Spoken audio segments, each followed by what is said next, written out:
If everyone would take their seats, we're going to get started.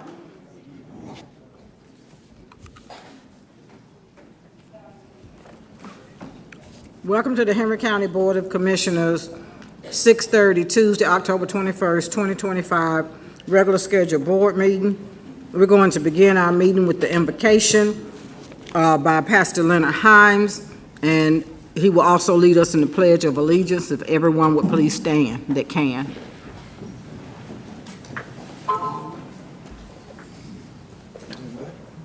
Good evening. Let's pray together. Our Father, we thank you, Lord, as we assemble once again for the purpose of government.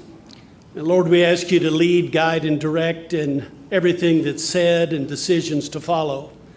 And Lord, in this harvest season, we have special recognition for events and other things that will be going on. We ask your blessing on that. And tonight, we ask you to bless our great county, all those that labor in this vineyard and the work that's being performed. Thank you for all these things in Jesus' name. Amen. Amen. I pledge allegiance to the flag of the United States of America and to the republic for which it stands, one nation, under God, indivisible, with liberty and justice for all. Thank you. You may be seated. If I could have our Deputy County Manager, Kevin Johnson, to please come forward. Here's an announcement. Thank you, Chair. Thank you, Board. Good evening. Before we begin, I would like to provide a brief operational update. Our primary charter communication lines are currently down, which is impacting several county systems at this time. In an effort to maintain continuity of operations, we have transitioned to our backup network through Comcast. At this time, all critical systems remain online. However, there is a potential for intermittent outages during the live stream of this evening's meeting. Our technology services team is actively monitoring network performance, take all necessary steps to minimize any impacts or interruptions. Should anyone experience issues viewing the live stream, please note that a full recording of tonight's meeting will be available on the county's website following its conclusion. We appreciate your patience as we manage this situation and ensure the meeting proceeds as smoothly as possible. Thank you all. Thank you.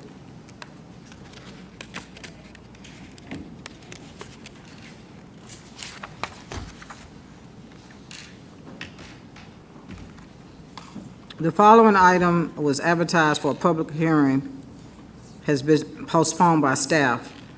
HC-8 AM-25-01.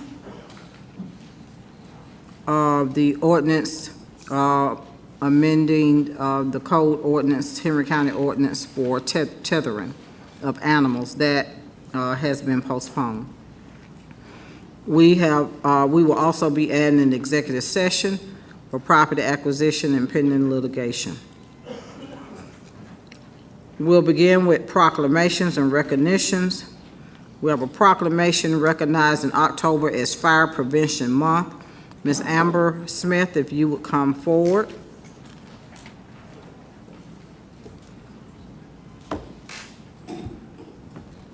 Good evening, Madam Chair, Madam Vice Chair, Commissioners, and pillars of the community. It is an honor to present to the public today a proclamation recognizing October as Fire Prevention Month.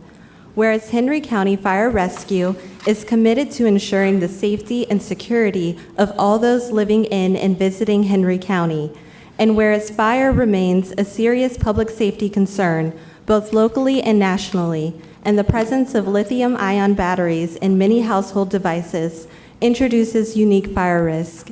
And whereas most of the electronics used in homes daily, i.e. smartphones, tablets, laptops, power tools, e-bikes, e-scooters, and toys are powered by lithium-ion batteries. If misused, damaged, or improperly charged, these items can overheat and start a fire or explode. And whereas the National Fire Protection Association reports an increase in battery-related fires, underscoring the need for public education on the safe use of lithium-ion batteries. And whereas residents should follow 3 key calls to action. Number 1, buy only listed products. 2, charge batteries safely. And 3, recycle them responsibly to prevent battery-related fires. And whereas lithium-ion batteries store a large amount of energy in a small space, and improper use such as overcharging, using off-brand chargers without safety certification, or exposing batteries to damage can result in fire or explosion. And whereas the proper disposal and recycling of lithium-ion batteries help prevent environmental hazards and reduce fire risk in the home and community. And whereas Henry County Fire Rescue is dedicated to reducing the occurrence of fires through prevention, safety education, and community outreach. And whereas the 2025 Fire Prevention Week theme, Charge into Fire Safety, Lithium-Ion Batteries in Your Home, serves to remind us of the importance of using, charging, and recycling lithium-ion batteries safely to reduce the risk of fires in homes and communities. Now therefore, be it proclaimed by the Henry County Board of Commissioners, on behalf of Chair Carlotta Harrell, Vice Chair Neat Robinson, and Commissioners Johnny Wilson, D. England III, Michael Price, and Kevin J. Lewis, that the month of October 2025 shall be known as Fire Prevention Month throughout the county, during which time all citizens are urged to protect their home and families by heeding the important safety messages of Fire Prevention Month and supporting the many public safety efforts of Henry County Fire Rescue this 21st day of October 2025. And we do have members of the Henry County Fire Rescue Department to come forward to receive the proclamation. Okay, Thank you. If we could have our fire department, please come forward. Chief Pat Wilson, everyone.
Awesome. Thank you, guys. Thank you all. Thank you. Appreciate you. Thank you so much.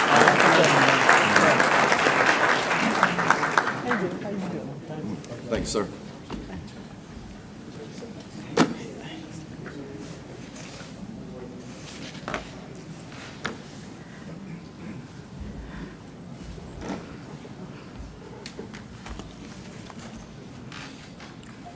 Next item on the agenda is appointment, Council on Aging, District 2. Ms. Sarah Billups to the term of starting from today, 10/21/25 through 10/21/29. Can we get a motion to approve this appointment to the Council on Aging? I think that is Commissioner Robinson's appointment. Do you want to make a motion to approve? Yes, ma'am. Thank you. I make a motion to approve the appointment of Ms. Sarah Billups. Got a motion and a second. Any discussion? Hearing none, all in favor? Motion carries.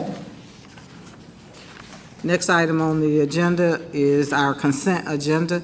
If I could have our county manager, Ms. Sherry Matthews, to please come forward. Good evening, Madam Chair, Vice Chair, and members of the board. This is your consent agenda for Tuesday, October 21st at 6:30 p.m. The first item on the agenda is a resolution to accept a donation in the amount of $1,000 from Alpha Kappa Alpha Sorority Incorporated, Alpha Delta Beta Omega Chapter for the Alpha Kappa Alpha community event at Nash Farm Park. Madam Chair, I am pausing at this moment because we do have members of the sorority here, and they would like to come up and present the check to the board. So at this moment, I'm going to pause, and I will invite President Mo Grant Scott to approach the board to present the check and to provide some additional information.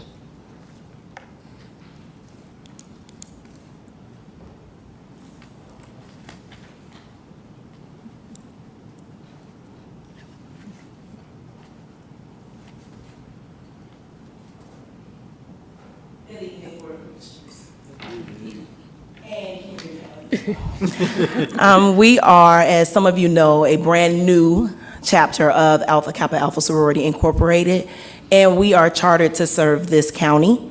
We are committed to serving this county, and we are very appreciative of the partnership that we have gotten from Henry County. This particular check, in the amount of $1,000, is going towards our initiative to enhance our environment. So we would like to present it to Henry County for the Parks and Recreations Department, specifically regarding the event that we held on Nash Farms where we wanted to empower families. So we thank you for your partnership. We look forward to continuing to serve, and please do not hesitate to reach out to us for anything. Thank you. So can we get the, I know it's some AKAs up in here. Y'all come on up here. I know y'all here. Yeah. I don't know, we may have to do this.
Thank you, Madam Chair and Board. The next item is a resolution approving a bid award number 26-01 for countywide apparel uniforms to the United Apparel as an annual contract, 1 year with 2 mutually agreed upon 1-year terms. We also have under capital projects, a resolution approving the purchase of a new audio-visual equipment for the Locust Grove Event Center from Solutions in the amount of $219,225.33, utilizing Capital Improvement Plan Funds, District 1. Under the Police Department, we have a resolution of the Board of Commissioners to retire Bugatti, a 7-year-old Belgian Malinois. That part there, thank you. You notice that is a dog I'm afraid of, so if it's not a poodle, canine, from service with the Henry County Police Department. Under Senior Services, we have a resolution awarding an annual contract for food products and supplies for the Henry County Senior Services Department to Cisco Corporation, utilizing the Sourcewell Contract Program. Under SPLOS, we have a resolution approving the statement of work from Comtech for low-voltage data cabling installation at the Henry County Aquatic Center, which is SPLOS Project 5001, in the amount of $173,790, utilizing our SPLOS 5 tax collections located in District 5. We also have a resolution to authorize the acquisition of 2,223.35 square feet of right-of-way, 1,484.94 square feet of driveway easement, and 2,751.12 square feet of permanent easement, more or less, in Land Lot 109 of the 6th District, Henry County, Georgia, by negotiated contract or condemnation pursuant to provision of OCGA Section 32-3-4 through Section 32-3-19, Jonesboro Road Widening Project, Parcel 44, located in District 5. We also have a resolution to authorize the acquisition of 5,945.37 square feet of right-of-way, 3,779.95 square feet of permanent easement, and 417.73 square feet of temporary easement, more or less, in Land Lot 110 of the 6th District, Henry County, Georgia, by negotiated contract or condemnation pursuant to provisions of OCGA Section 32-3-4 through Section 32-3-19, Jonesboro Road Widening Project, Parcel 68, located in District 5. We also have a resolution to authorize the acquisition of 3,857.04 square feet of right-of-way and 3,073.89 square feet of permanent easement, more or less, in Land Lot 110 of the 6th District, Henry County, Georgia, by negotiated contract or condemnation pursuant to provision of OCGA Section 32-3-4 through Section 32-3-19, Jonesboro Road Widening Project, Parcel 71, located in District 5. Madam Chair, this ends the consent agenda. Thank you. Are there any questions from the member of the board about any item on the consent agenda? Okay, Commissioner Lewis, go ahead. Thank you, County Manager. I just want to point out to the residents of District 5, this is, of course, you see a lot of the acquisition of right-of-way for the widening of Jonesboro Road, and I think this will bring us, I know the last two were taken off, but I think this will bring us up to about 92% of right-of-way for Phase 1 of Jonesboro Road. So we're really looking to acquire all of the right-of-way by the end of 2025 to get started in early 26. So thank you very much. And with that, I move to approve the consent agenda. Okay, got a motion. Is there a second? Second. Motion and second. All in favor? Motion carries. Thank you. Thank you. Next item on the agenda, County Attorney. Is Mr. CJ on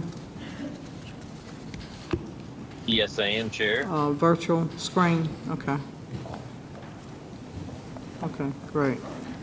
If, County Attorney, if you would, I guess, read the resolution? Yes, ma'am. Good evening, Madam Chair, Madam Vice Chair, Commissioners, and pillars of the Henry County community. Before you is the proposed memorandum of understanding to establish a framework for a private-public partnership to develop affordable housing in Henry County on approximately 10.22 acres of county-owned property. This MOU would grant KCG Development the exclusive right to plan, entitle, and develop the property during this control period, which is until December 31st, 2027. And this agreement would provide them with the necessary control to secure financing, tax credits, and zoning approvals. The key terms to this agreement would be there will be a 50-year lease for the property that's negotiated between the parties, subject to compliance with Georgia law and affordable housing requirements.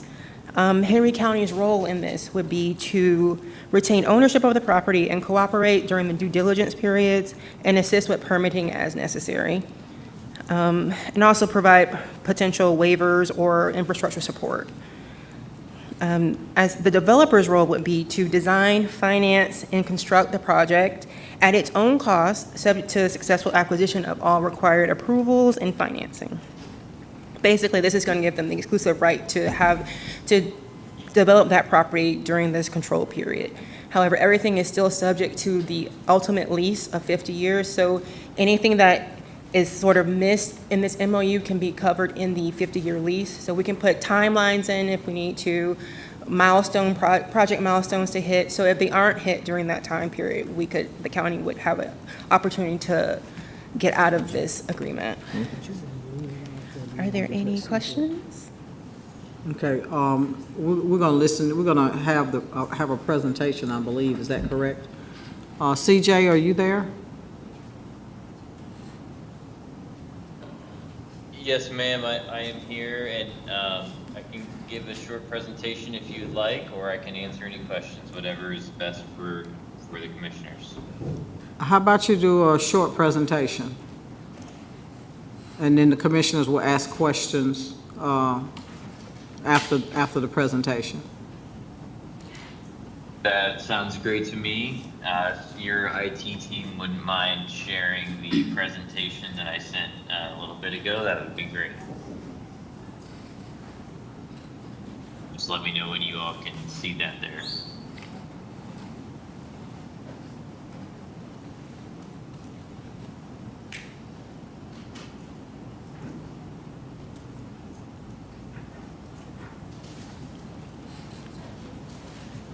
Okay, okay, go ahead. Perfect. Are you all able to see it on your end? Yes. Okay. I am not. Oh, there it is. Perfect. So you can go to the next slide, please. So as was mentioned, we're here today asking for approval of kind of a initial MOU, memorandum of understanding, to pursue the development of a parcel that is currently owned by the county into senior affordable housing. So KCG Companies, our firm, is dedicated to the provision and development and management of affordable, attainable, equitable housing. We're active in this endeavor across the country, and we are very active in this endeavor in the state of Georgia. Most recently, in Henry County, in Ellenwood, we celebrated the grand opening and full lease up of Fairview Terrace, which was another community investment of affordable housing just for the general population that we worked very closely on with county staff and the chair herself in particular to bring that to fruition. KCG is active nationally in this realm of affordable housing development, and we've consistently been ranked in the top 10 developers in the nation in terms of new affordable housing that's brought online year over year. And we do the whole process in-house, so we will be doing everything from the upfront development to the architectural design to the construction. And we are long-term owners and investors in our properties. So this is the very first stage of what would be a very long partnership with the county. At minimum, we would plan to own this property for the next 30 years.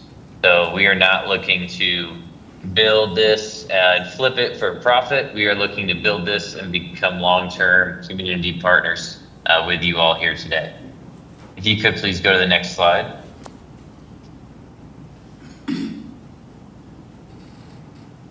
Thank you. So what we're specifically looking at doing on this parcel is around 210 senior rental units. The 10-acre parcel, which was mentioned earlier at the corner of Phillips Drive and Highway 81. This parcel is in the city limits of McDonough, but it is owned by the county. And we would look to develop approximately 8 acres of that total 10 acres into senior housing, and are currently exploring creative kind of community-wide facing ways to leverage the remaining 2 acres potentially into a pocket park or some other kind of community-facing use. As shown in the pictures there on the right of the slide, this would likely be a 4-story building, elevators served, with exterior materials primarily brick or stone. We're not looking to build a vinyl village. We're not looking to build a cheap product here. What you would see would look and feel indistinguishable from what is known as Class A or market rate rental development. This would be all 1 and 2 bedroom units, again, for residents that are 55 years of age or older and qualify as seniors under Georgia's Department of Community Affairs funding rules. And all of these units would be set to affordable levels. So 60% of the area median income or under is the income level that we would look to target. And the rent would be set according to those income limits at a level that is 25 to 30% of their income at a maximum. And as you can see there, I won't read through them all, but this would not just be apartment units. There would be a host of community amenities at the property as well. We'd also have community services on the property. We'd have staff, dedicated full-time staff that we call kind of social services coordinators. They'd host events, healthcare, wellness events, just general community kind of activities for the residents as well. And, in partnership with the county, we would look to leverage existing local social services and connect our residents with existing programs in the community as well. You can go to the next slide, please.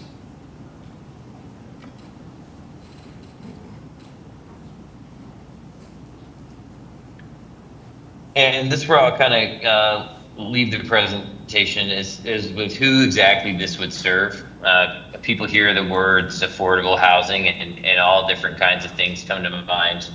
Affordable housing is really a hand up, not a handout, people. And in particular, this goes kind of doubly for senior affordable housing. So this is not a Section 8 community. This is not a HUD community. This is what is known as housing tax credit development. And it would serve individuals and households that have income, either through a job or retirement or what have you. This would not be something where the property or HUD is paying their rent. These would be, often people that are looking to downgrade from home ownership, may have lost a spouse, maybe taking care of grandchildren, and just simply looking for an affordable place to live, an age in place and within the community that they've grown up and spent time in. All of our residents are thoroughly background checked. We do credit and criminal checks. We do a very thorough income qualification for our residents as well. We also, have a frankly more stringent evaluation criteria than your average market rate community, because we do want to ensure that these are safe places, not only for our residents, but for the surrounding community as well. And just to kind of reiterate, this is not housing for the homeless. This is not housing for the unemployed or the undocumented. This is housing for people who are already living in your neighborhoods, in your communities, and are frankly probably overpaying for rent right now, or they're overhoused, sharing housing with family members, or they're living in housing that they can just no longer take care of and are looking to move into something, that's a rental that's lower cost and lower maintenance for themselves as they age in their community. I will stop the presentation there, but I'm happy to answer any questions that people may have on timeline, what exactly we're looking to do here, etc. And appreciate everybody giving us the time to discuss.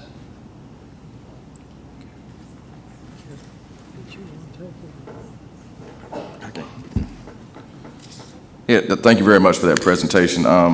This property, just for everyone, is located at Phillips Drive in 2081, which actually does sit within District 5. It is county-owned property, and once again, it's a public-private partnership. I saw the presentation earlier this week, and I did have a couple of questions. I'm looking at your slide here about the bed count. You have the 60% AMI. So you have the one bed showing two for $1,200 and two bed for $1,436. I thought in the conversation that we had earlier, you said that rents would go from, was it $800 for the one bedrooms and $900 for the two bedrooms? Could you elaborate on that, or just make sure I understood you correctly? Yeah, so what's shown on that slide is the absolute highest the rent levels would be. And that's the rent level for households at 60% of the area median income. We would also have some units at lower income levels, likely at 50% of the area median income and 30% of the area median income. And those would be the units that have that lower rent level that you just mentioned of $800 to $900. Okay, and was that with utilities included? Is that correct? Yes, yeah, there is utility estimate calculation that goes into that rent and is factored into the rent, so that they're not paying for utilities on top of the rent, which, as we all know, can be a substantial number. Okay, thank you very much. Also, just a quick question. I know it's split by Phillips Drive. So the 2 acres that is on the, to the west, Can you go back to the slide that had the map? Yes, right there. so the 2 acres that's to the west, is that going to be green space like a pocket park? Yes, that is our kind of main plan for that right now. We are still working with the chair and a housing coalition that she's formed recently to see what maybe other uses are viable or worth looking into. But that's kind of our leading idea, is that would be a pocket park that would be open and accessible to the entire community, not just the residents of the property. We are not, whatever plans we end up with, we want that to be a community open space. It's not going to be used just for the residents.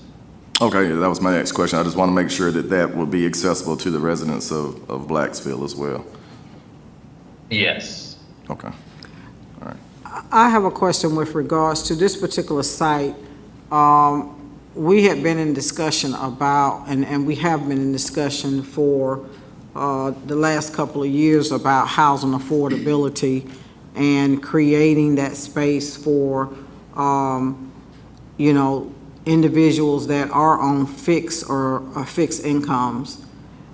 We recently did a ribbon cutting on the location in Kellytown, which is a 55 and older senior project, and that particular project, we heard from the new residents that live there that are very thankful to have something that is affordable, and now they have a 1-year waiting list for seniors that are 55 and older. So this would be a great addition to trying to address housing affordability with our aging population.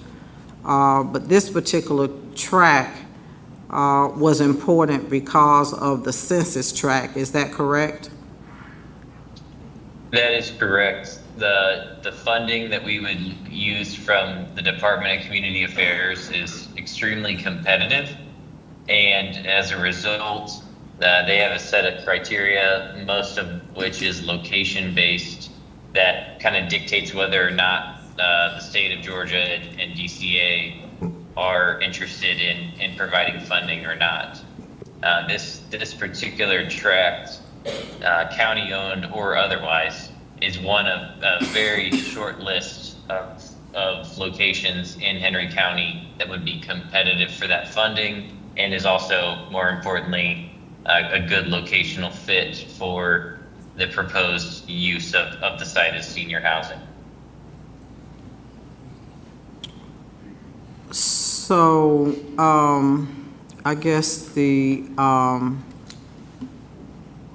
question that I have for the attorney, if the application is not approved, is there a clause to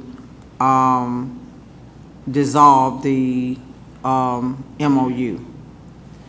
Yes, Madam Chair. If DCA doesn't approve the project or funding is not accomplished, is not met for this project, then it would naturally just dissolve. By the drop dead date of December 31st, 2027, if all of that is not accomplished, that ends this agreement. Okay, all right.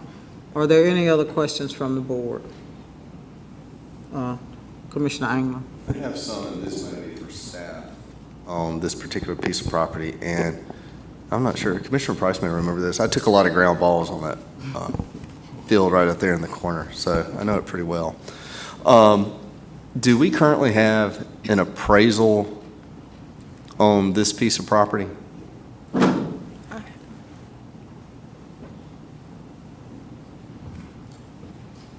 sir, not at this time. There there's not been an appraisal done. And my question would be, instead of leasing them the land, is there an appetite where we can sell them the piece of property instead of leasing it to them? Commissioner, under the procurement rules for Georgia, we could sell that property, but it would have to go up for open bid to the public, so anyone Correct. could buy that piece of property. Okay. I guess my concern with the overall piece of property is it is a very prime piece of real estate for commercial development. And I know that we as the board have looked at using this piece of property before for stormwater building and future build-out because it connects to the rest of our campus. And the concerns come in doing a 30-year lease to someone and giving up that piece of property, how valuable property is to us, and trying to obtain property for us to continue to expand our campus as we continue to grow. And selfishly, it's the corridor that's coming straight into the city of McDonough. I live in here my whole life. It's just hard for me to see that being a building there. I guess it's a type of apartment building, and that's a selfish thing. Maybe because I've gotten used ever since I was a kid playing baseball and that and seeing it as an open field. My question to the applicant is, if he's still on the line, is there any other property that we could use in our county that would be fitting for a project like this? Because I want it to be known, I do support a project like this. We need this in our community, but is there another piece of land that we can use? I appreciate the questions for sure. So a few different things to answer on that. There is not, unfortunately, any other land that the county owns that is a good fit and would qualify for the funding necessary from DCA. We looked at a pretty long list of county-owned land, also looked at just privately owned land, and there are just a handful of parcels throughout the county that would be competitive for the funding. We and Henry County in general competes against a large region of the state, and in particular some very high density areas that are, as a result of DCA's funding priorities, very high scoring and very competitive to overcome. So this actually ended up being the only piece of county-owned property that was competitive, and just one of a couple in the whole county, privately owned or publicly owned, that was competitive. The other thing you mentioned that I wanted to respond to is, purchase versus a lease. The lease is actually a way for the project to get additional points with DCA, and without a lease and with a straight purchase, it would actually score lower and have a less likelihood of being funded. So the lease is not a request on our end to get the land for free by any means. It's actually a request so that we can score as competitively as possible with the state. And historically, the last 5 years or so, almost every single project that's awarded in this region does have that lease structure so that they're getting those points, which are pretty critical. And then, one more thing to add is I completely understand, the hesitation of looking to put a big apartment building on a piece of land that's, more or less never been developed in any kind of material way. I will say that, I'd encourage you and any of the other commissioners to look into what we did with Fairview Terrace, and the end result and product and look and feel of that community. With our senior communities, we look to do the same kind of high quality finish level, and are not looking to put up a big boring looking box of an apartment. In terms of landscaping, exterior materials, the building layout, et cetera. We want this to be a valuable asset for the area. We want to do this in a way that, is a net positive for our neighborhood. So, a thoughtful design and a thoughtful layout of this, should it move forward, it's going to be really important to us. And I think that we'll also be able to have a nice community impact by, developing that 2 acres on the south side of this area into a pocket park or something of that nature for the neighborhood. Okay, I got one other question, I guess, to the Fairview Station. How does the verbiage of what we use with Fairview Station compare to the verbiage on this one? Commissioner, I'm not familiar with Okay, Fairview Station. I think that was a different type of deal because it was done through the how, wasn't it done through some house? So Fairview Terrace actually went through the Development Authority. Okay. So it Okay, wasn't so that was through- prior to my time here. Right. So that's Right. the reason why I'm asking. Right. Okay. Last thing, for financial And Fairview- services, go ahead. Oh, go ahead. Okay. I was just going to clarify on Fairview Terrace, was awarded its funding, I think maybe 5 years ago now. And since then, the funding application process has got a lot more competitive. And in the last few years is when DCA added in points for doing a ground lease. So that was just not something that needed to be leveraged back at the time. So there is no kind of ground lease on that property with you all or any other county entity. Well, last but not least question for financial services probably. What, if any, impact will this make on our bonding for future projects?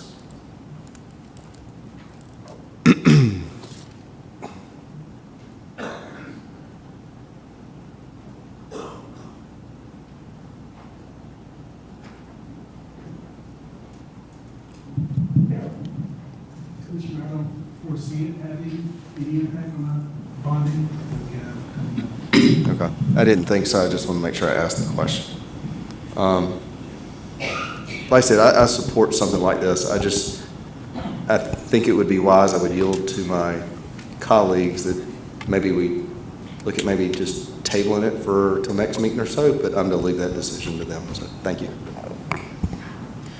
I would just like to say, I was born and raised in this community, in the Blacksville community, and I'm excited to see something other than just an empty field now, especially since we have this issue with seniors trying to find housing. When we did the Kellytown ribbon cutting, I talked to a young lady from New Orleans, and she was ecstatic just being able to find a place because it has become difficult for our seniors to find a place to reside. And so I think this would help to facilitate them being able to, again, age in place and then enjoy, the years that they have in their seniors. I do have a question though, but what happens after the 30-year lease? Is it renewed, and then who possibly would become the managers or the overseer? Would it remain the same? How would that process work? For the county, Yeah, that, so, go ahead. I was going to say, that language would be covered in the lease. In most situations, what will happen is, once the lease expires, the county will become the owner of that the property and all of the building structures on it. But that's something that can be ironed out in the lease itself. So if you wanted to let them, you could renew it, but 30 years is already enough. So it could be some questionable legal issues later. But if you did and you want to allow them to continue managing the property, you could also have that in the lease as well. Okay. But it would become the property of the county? Correct. Okay. CJ, what were you going to say? Well, I think that is correct, and that is definitely one route that plays out in reality quite often. The other route that sometimes plays out, assuming all things are going well, is a new lease is done, and the property is reapplies for funding from DCA, and a substantial renovation is done to it and kind of resets the clock on everything from the lease to the affordability of the property, and the arrangement. So, typically when we move forward and draw up a full ground lease agreement, there will be very explicit, options laid out for the county and for the developer owner on, if one party does not want to be involved anymore or does not want the other party to be involved anymore. But that's something that I think when we get to that point of a full-on ground lease, the terms will be very clear and palatable for the county, because as was just mentioned by the attorney, the kind of default option is that the city takes over, or I'm sorry, the county takes over. And I think there had been some conversations with the McDonough Housing Authority. They've been part of this housing committee, that if it, I guess depending on once we get to the terms of some type of agreement, that they could possibly take it over if, after the 30 years, if that was something that that Correct. that you all would not want to do. But one of the terms that I would like to see is that it remains affordable regardless of who is overseeing the property, because this Blacksville community has been not invested in over the years. I know that I talked to a lot of residents in that area that, and we have veterans that are also in need of housing, and talking with, the various veteran organizations that are 55 and older as well. It's difficult for them to find housing. And it's just not, this I think would be a great product for the Blacksville community. And it would set the standard and the bar for that community. So, I think it's a great opportunity, because originally we talked about, the state had come and talked to us about doing some transitional housing there. So we rather want to put seniors there, and I mean, there's a need for that type of housing as well. But, I just think that this would be a step up and a very nice upgrade to the Blacksville community. Yeah, I have two more. Will this community be gated?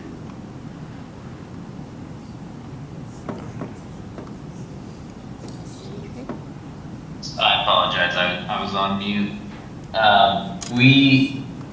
We do gate our communities sometimes. Senior communities, we typically only do that if it's a area with crime concerns, which this site, we do not have major crime concerns. The reason we don't normally do it just as a default on a senior community is because more often than you would think, we have people running into those gates at the senior communities. So at minimum, it would be fenced to be sure. But depending on crime concerns is when we will add a gate or not have a gate at a senior property. And if that's something that people want to see and have in the plan to feel safe, we can certainly add one here. So are you saying that when we get older, we can't drive? I did not say that. I did not say that. And my last question probably would best be answered maybe by Sam. I'm not sure if he's here. But I'm big on quality of life, and I know there's a lot of activities and restaurants and different things that take place in the square. Will there be any connectivity from this development to the square? Ty, you here, aren't you? Okay.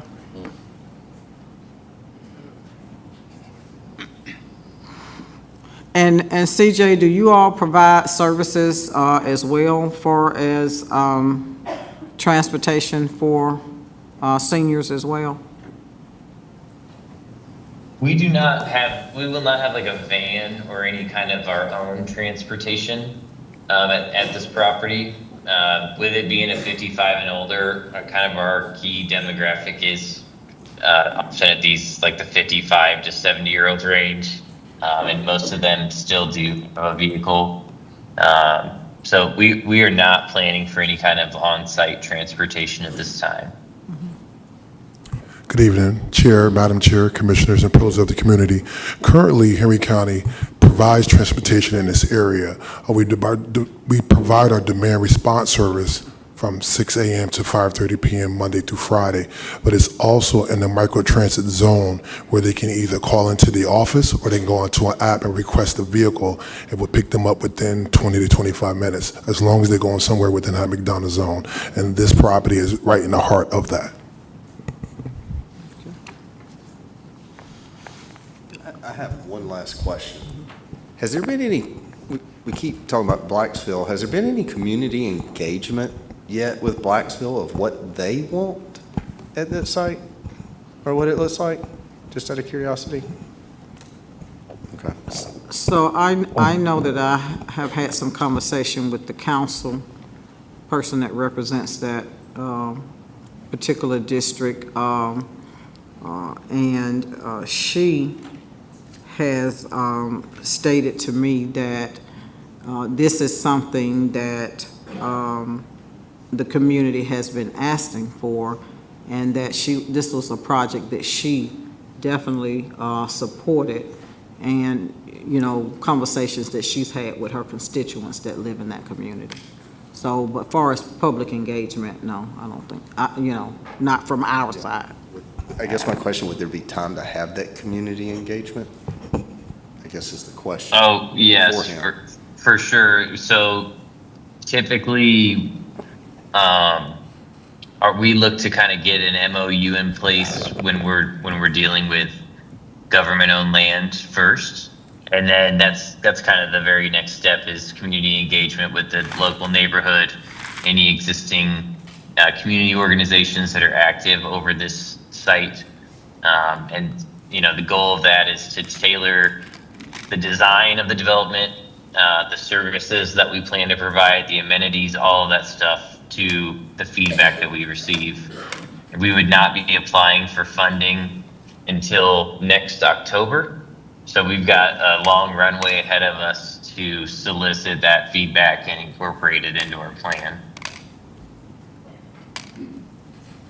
I have one last question.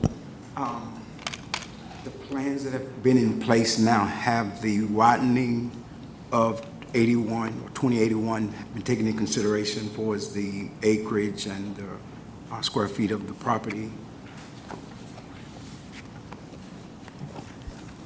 Or is it how it will sit on the property?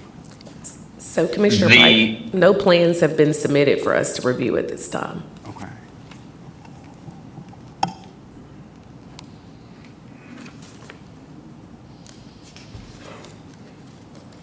Because I just wanted to make sure that, you know, with the plans or even the renditions, that they understand that they'll have less land to work with the widening, I guess my main. And just for point of clarification, because the property lies within the city of McDonough, the plans would be submitted to the city for review. And then obviously with it being along State Route 2081, the state would have to review those plans as well for any curb cuts. Okay. Yeah, unfortunately, we are not constrained in terms of the size of the site, so the road widening, we don't expect to be an issue. But we'll be keeping it in mind as we go through our design process. Okay.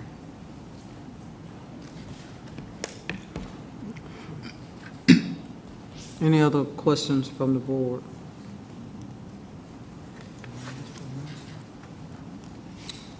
For any other questions, I do move to approve. Got a motion, is there a second?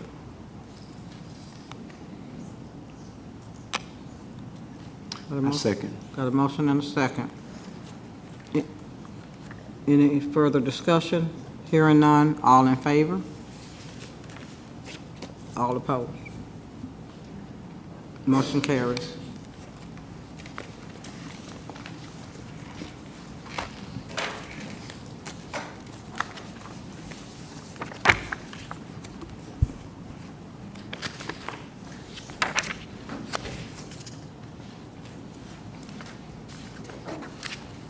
Well, Ty calls you up just in time. Yes. Good evening again, Madam Chair, Madam Vice Chair, Commissioners, and pillars of the community.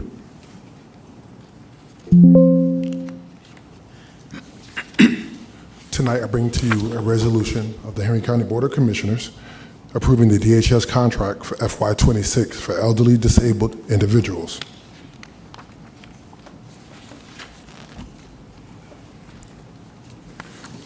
The Henry County Transit Department is requesting approval from the Board of Commissioners to approve the DHS contract for FY26 for elderly and disabled individuals in the amount of $420,789.89. An in-kind match is required in the amount of $2,155.52 for a total amount of $422,654.41.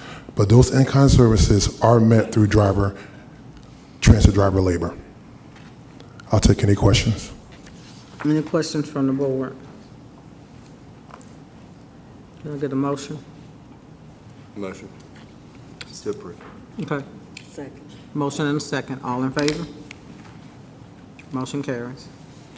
I bring to you another resolution of the Henry County Board of Commissioners authorizing consent to apply for the Georgia Department of Transportation FY27 Rural Transportation Program Operating Assistance in Elderly and Disabled Residents of Henry County.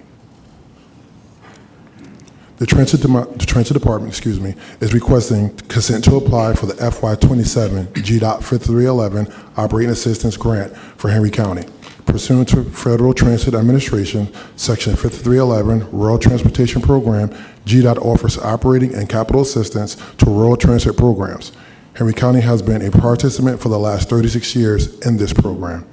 Henry County's total amount for operating allocation for this program is $384,134, of which $192,067 is the 50% federal portion, and the local match portion of 50% is also $192,067. This local match is part of regularly budgeted funds for the county's cost share of normal operations. And I'll take any questions. Is this for this year? I mean, is this for, This would be for FY27, not this year. okay. We already approved the contract for GDOT for this year. Okay, all right, great, thank you. Motion to approve. Got a motion, is there a second? Second. All in favor? Motion carries. Thank you.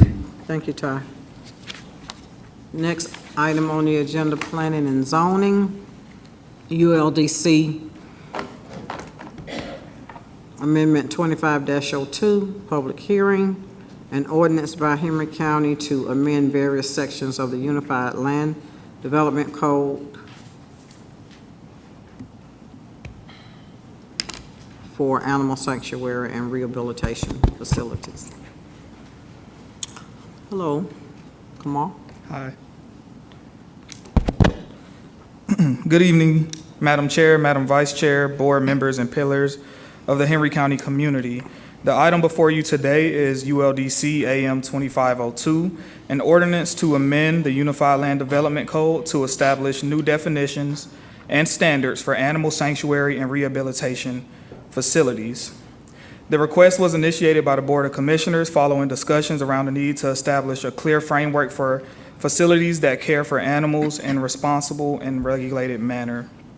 Historically, Henry County has seen similar operations, most notably Noah's Ark Animal Sanctuary, which continues to operate today under its long-standing grandfather status. While Noah's Ark remains active, the county has never had an official use classification or established standards for sanctuaries within the ULDC.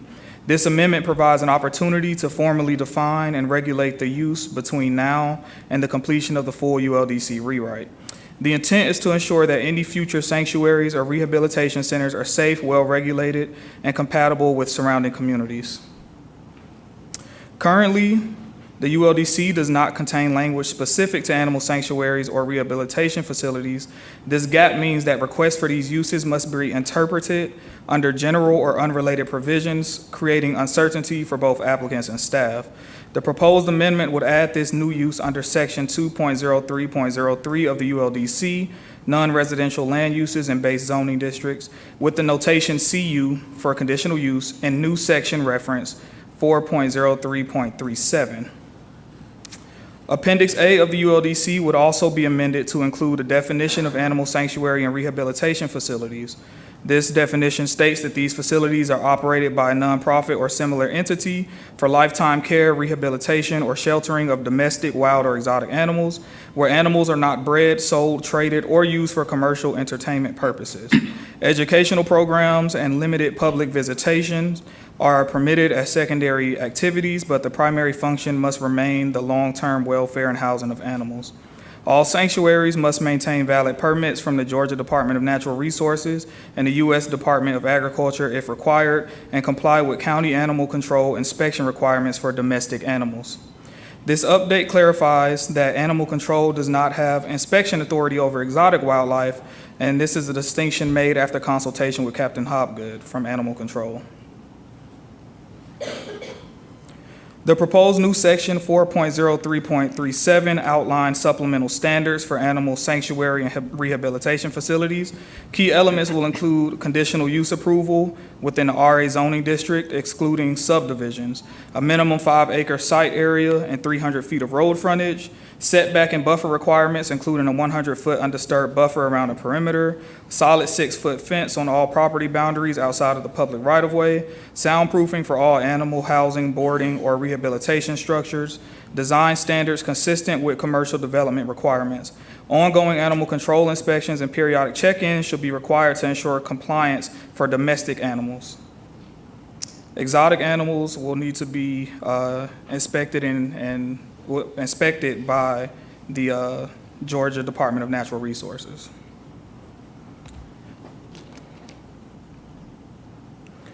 Applications for animal sanctuary and rehabilitation facilities will first be reviewed by the Zoning Advisory Board for recommendation only, and then forwarded to the Board of Commissioners for final action. This ensures a two-step review process and allows the board to consider site-specific conditions to protect surrounding neighborhoods. Because the use requires a conditional use permit, the Board of Commissioners retains the flexibility to strengthen, modify, or provide relief for standards on a case-by-case basis through zoning conditions. Staff would like to caution, we are currently in the midst of a full ULDC rewrite scheduled for adoption in early 2026. While staff generally advises against piecemeal amendments during an active rewrite, this ordinance has been drafted to align with forthcoming ULDC and will be folded directly into the new code as a defined zoning use if it shall pass. This approach allows us to address an immediate need while maintaining long-term consistency with the rewrite. Planning staff does recommend approval of ULDC AM 2502 with the changes shown in this presentation, including amendments to Section 2.03.03, Appendix A, definitions, and the new Section 4.03.37, which is the supplemental standards for animal sanctuary and rehabilitation facilities. These changes clarify animal control's role, formally define this use, and ensure a balanced framework for future sanctuaries. In closing, this ordinance establishes clear and responsible standards for animal sanctuary and rehabilitation facilities while preserving the county's ability to adapt and refine these standards under the new ULDC, and staff respectfully request approval of the amendment as presented. Thank you. This is a public hearing. Persons wish to speak in favor of the request will have a collective total of 10 minutes to address the board. I know that we had someone here that was coming to speak on behalf of, is Allison? Okay.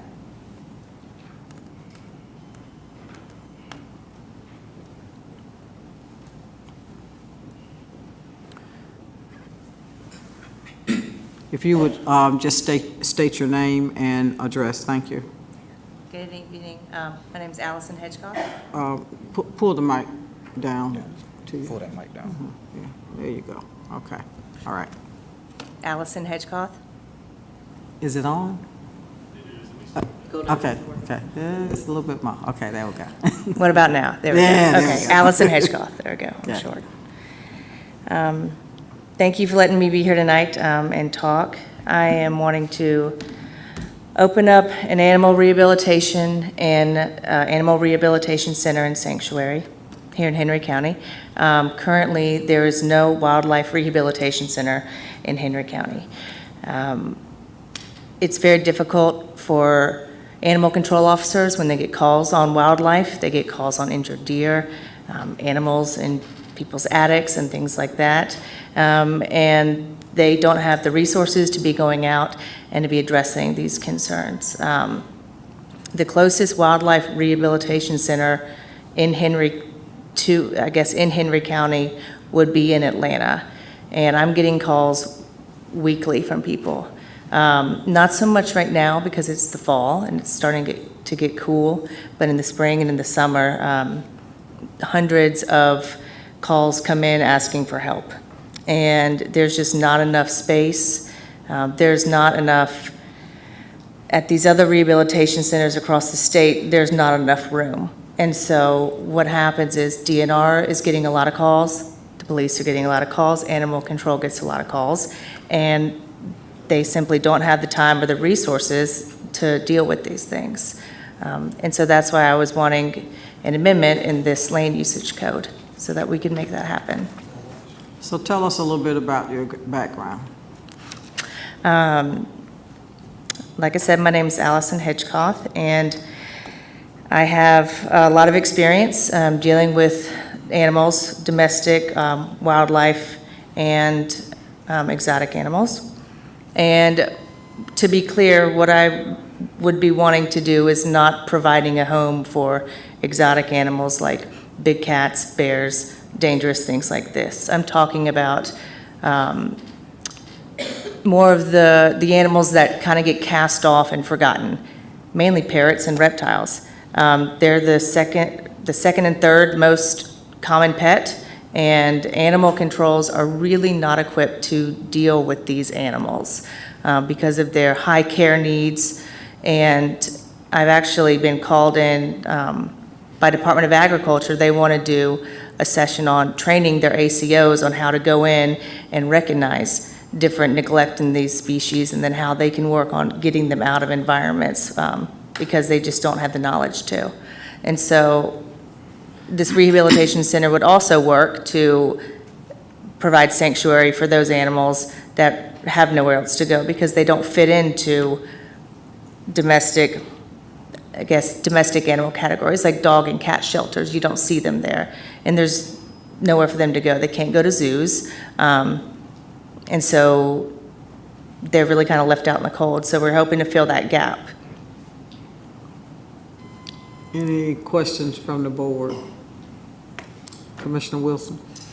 So 5 acre minimum is what you read off?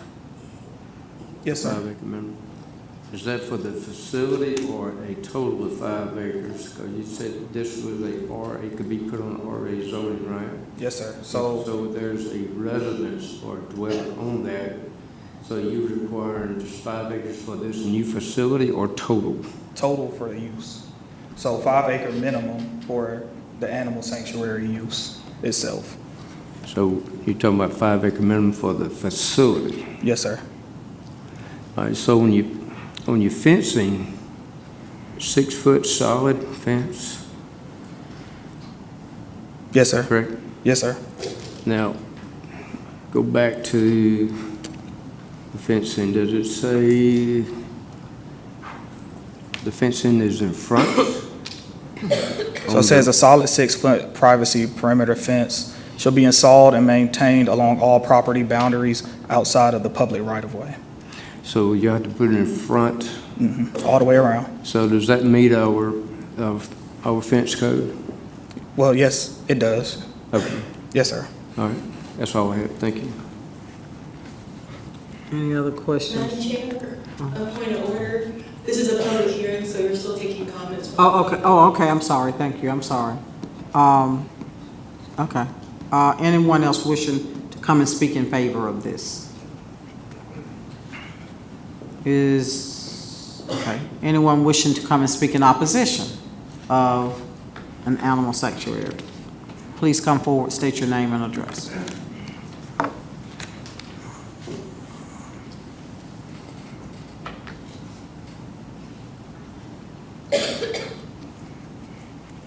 Well, good evening. My name is James Cocatillo. I have more of a question. I believe in monitoring and the space that's required. Where does an animal rescue fall under this ordinance? For example, cats, dogs, abandoned, taken in from Henry County Animal Control. Where does that fall in this ordinance, if it does? That's my question, that's all. I want to understand that. Okay. Is someone from Animal Control? Is it you? I can answer it. Okay, okay. I think you're supposed to get through the public hearing first. Okay, all right. Anyone else wishing to come and speak in opposition? Okay, so public hearing is closed. Okay. So the definition that we're proposing takes into account for domestic and wild animals. So I'll just read it again because Okay. it's the same use. It's just a different name. The definition states that these facilities are operated by a nonprofit or similar entity for lifetime care, rehabilitation, or sheltering of domestic, wild, or exotic animals, where animals are not bred, sold, traded, or used for commercial entertainment purposes. So it's essentially, the rehabilitation services is essentially an animal hospital. Any comments from Animal Control?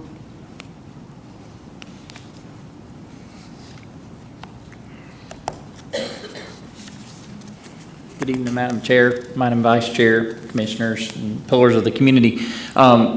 We were consulted about this.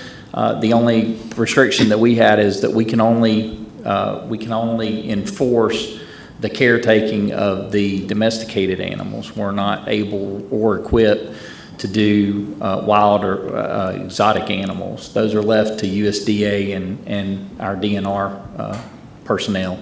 So we just asked that be included. And the periodic checks, that's not real clearly defined as far as what that would entail from us.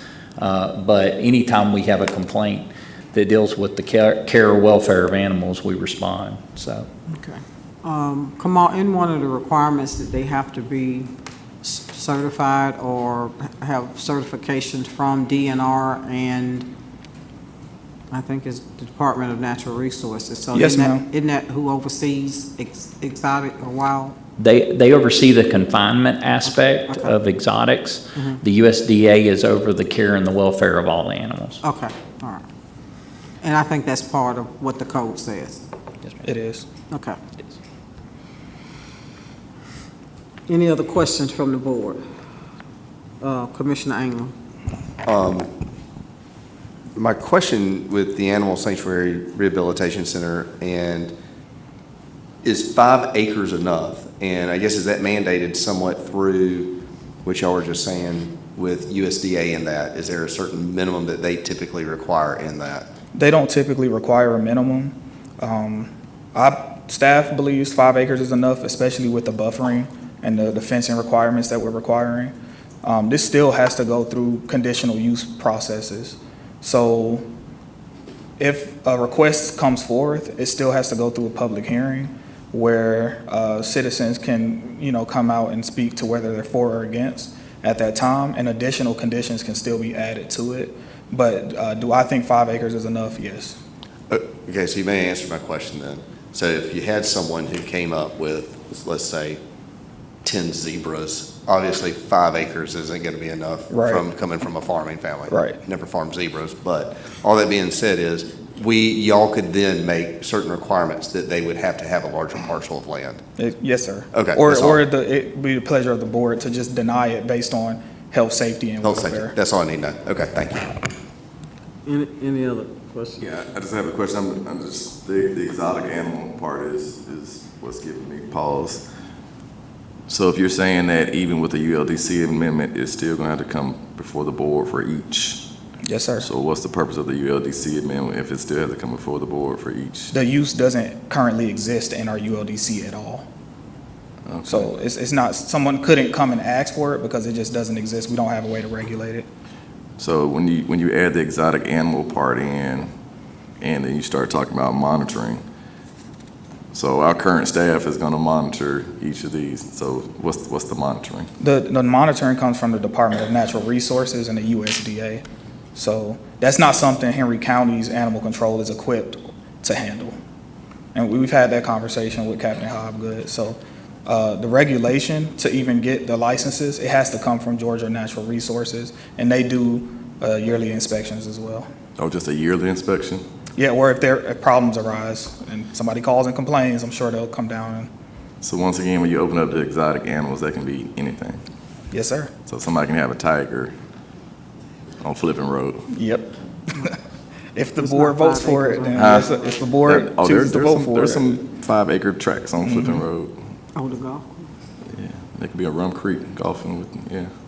I don't know, I guess I just take issue with the exotic because when you look at our neighboring states and some just counties, and you see some of the exotic animals that have gotten loose and are now overrunning some of the local habitats. And that really gives me pause. If it's the pleasure of the board, we can strike exotics altogether.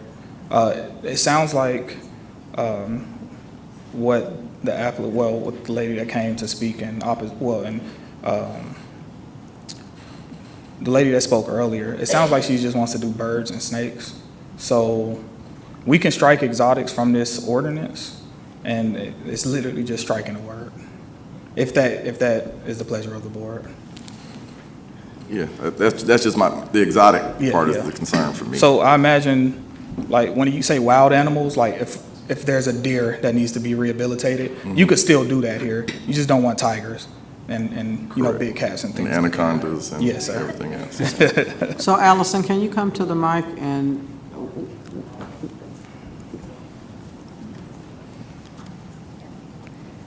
So I have a lot of experience in the difference between wildlife and exotic and domestic, and I understand 100% that when you hear the term exotic animal, it puts up a red flag, and that's very smart, it should. I have a lot of experience with big cats, bears, Class A primates, and this is, in order to have that kind of facility in Georgia, you cannot be a private owner of exotic animals. You either have to be an exhibitor, which would mean that you are open to the public, like a zoo. And in order to do that, then you have to be licensed by USDA, and there's a huge set of rules. And no, 5 acres is not enough, and a 6-foot fence is not enough. You have to have an 8-foot perimeter fence. You have to have lots of different contingencies that would have to go through. Some people, domestic is dogs, cats, horses, cows, those things. Exotic can also refer to parrots and reptiles because they are not domestic animals, nor are they native wildlife. So that's kind of a tricky thing.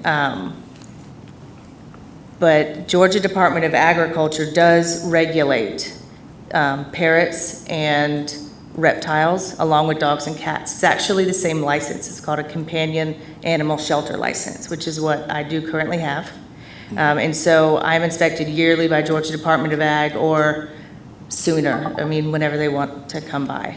But a facility with what you're talking about, big cats, scary things, or even zebras are actually quite scary. That would be regulated by Department of Natural Resources and inspected at least yearly, and also USDA and inspected at least yearly. Okay, thank you. Okay, so several of my questions were answered already because I had the concern as well about the big cats.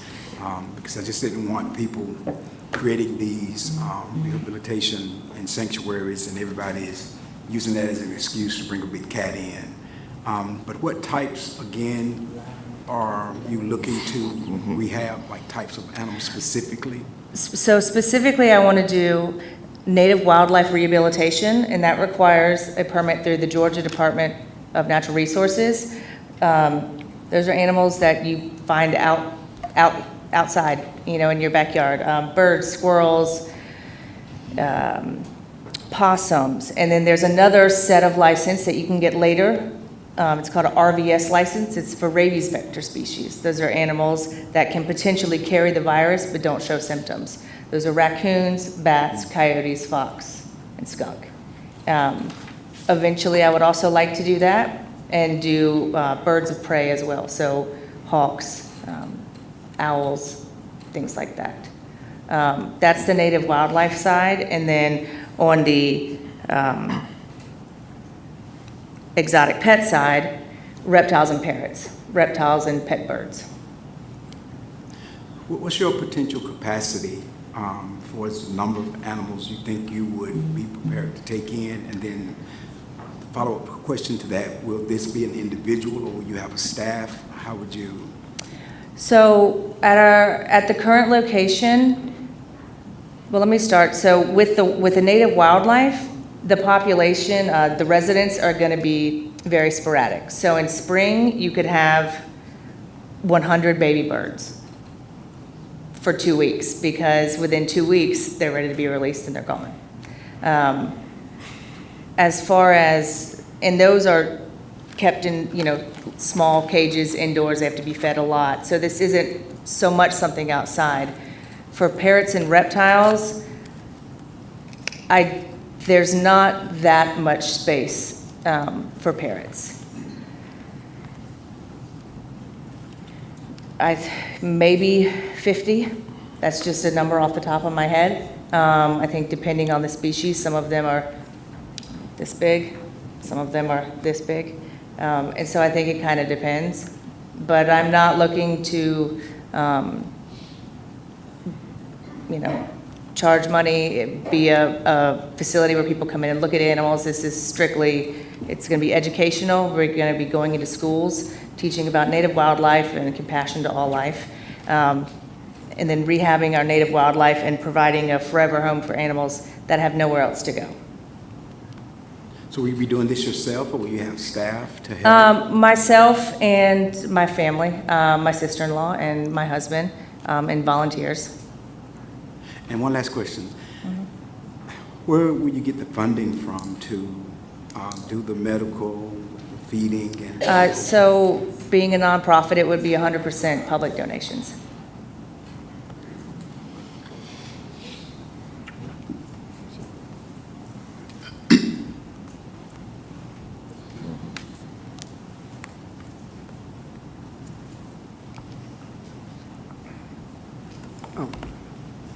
Okay. No, John? I got one more question. I don't see a maximum number of animals that's going to be allowed on 5 acres. It's not really something staff can quantify. We don't have like a metric for like how many animals she's allowed to have. So if the board would like to name one, that's fine, but that's not something staff can quantify.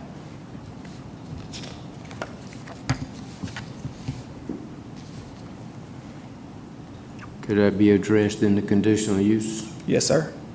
Everything can be addressed as zoning conditions, and I think that's why the ordinance is written this way, because their properties are just so different from each other on any given on any basis. So we didn't want to add so many restrictions that it makes the ordinance, null and void. But again, it's going to come before the board on a case-by-case basis, so decisions can be made at that time as well. Okay. I have one more question for staff. So tonight, are we amending the ULDC or are we approving the request? Or is it one of the same? We're amending the ULDC. She'll have to bring in a conditional use application and go through the zoning advisory board. and the Board of Commissioners after this, if it's approved. Okay. Any other questions? Okay.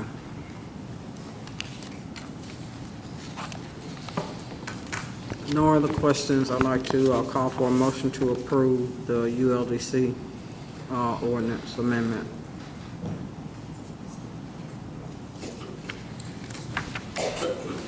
Motion. Okay, got a motion. Is there a second? Second. Motion second. If there's no further discussion, all in favor? Motion carries. Thank you. Okay.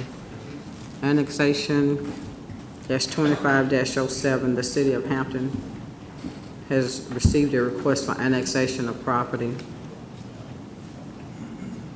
along Fortson Drive, north of Lower Woolsey Drive, consisting of 158.37 acres. Yes, ma'am. Good evening, Madam Chair, Madam Vice Chair, Commissioners, and pillars of the community. The item before you is an annexation request submitted by the City of Hampton for property on Fortson Road, north of Lower Woolsey Road, for 158.37 plus or minus acres. The current zoning is RA, Residential Agricultural, and M1, Light Manufacturing.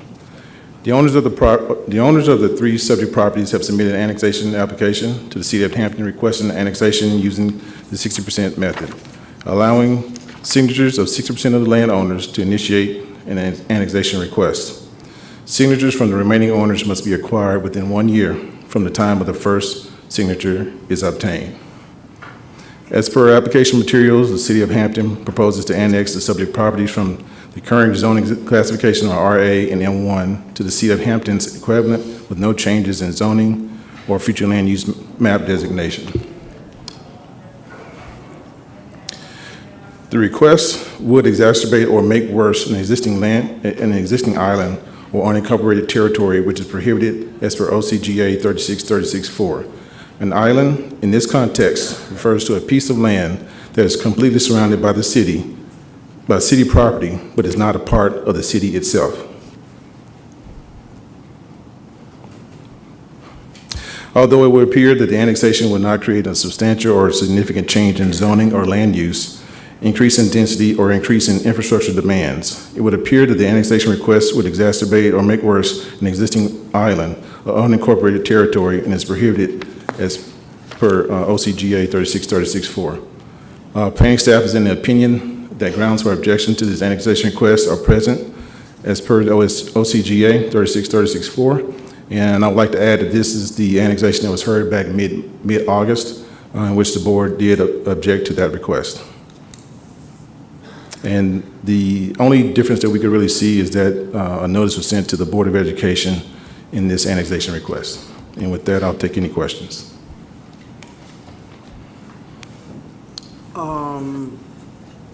Okay.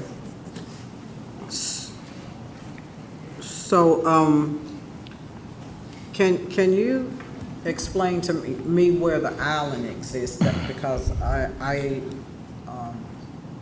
I'm not seeing that. Yes, ma'am. So on the map here, everything in green is considered city.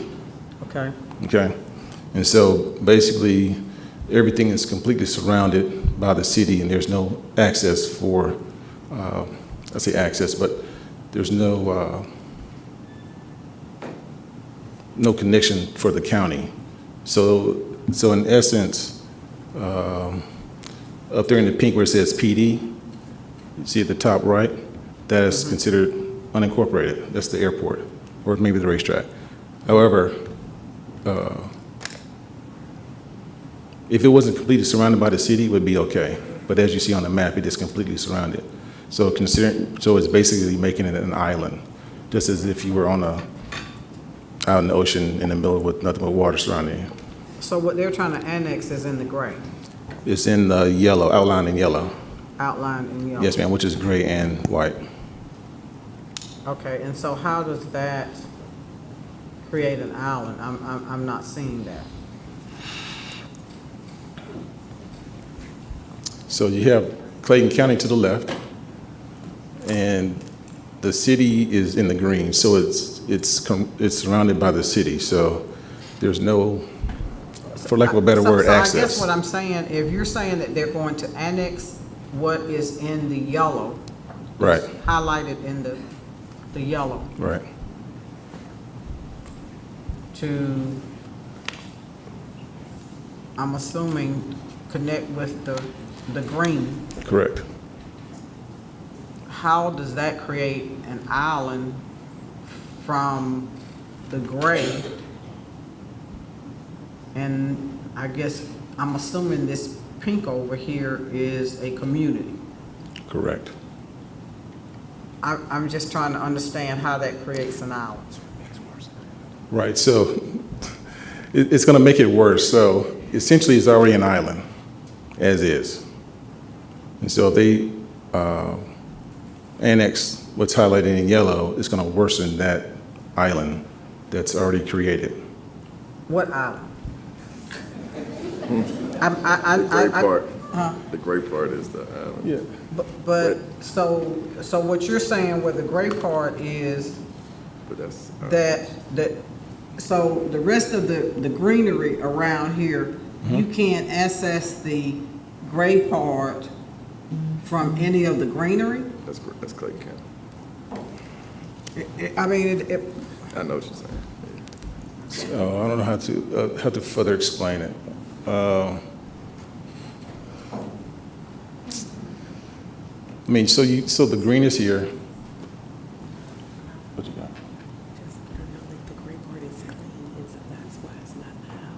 Oh, no, it's wrong. Right, so, all right, so what you see here, this is Clayton County, okay. okay? So the county line stops there, so therefore there's no, you won't see green all the way around it to make it like a true island as you would think of, you know, like Gilligan's Island type thing, right? So, well, I mean, I don't know how else to explain it. I don't know how else to explain it. Y'all help me. It's an island. Do you see the island he talking about? That was a great show. But, Creates a little island. It's just that it has to be yeah, it's surrounded by the city. He's saying it'll make it worse than what it already is. How?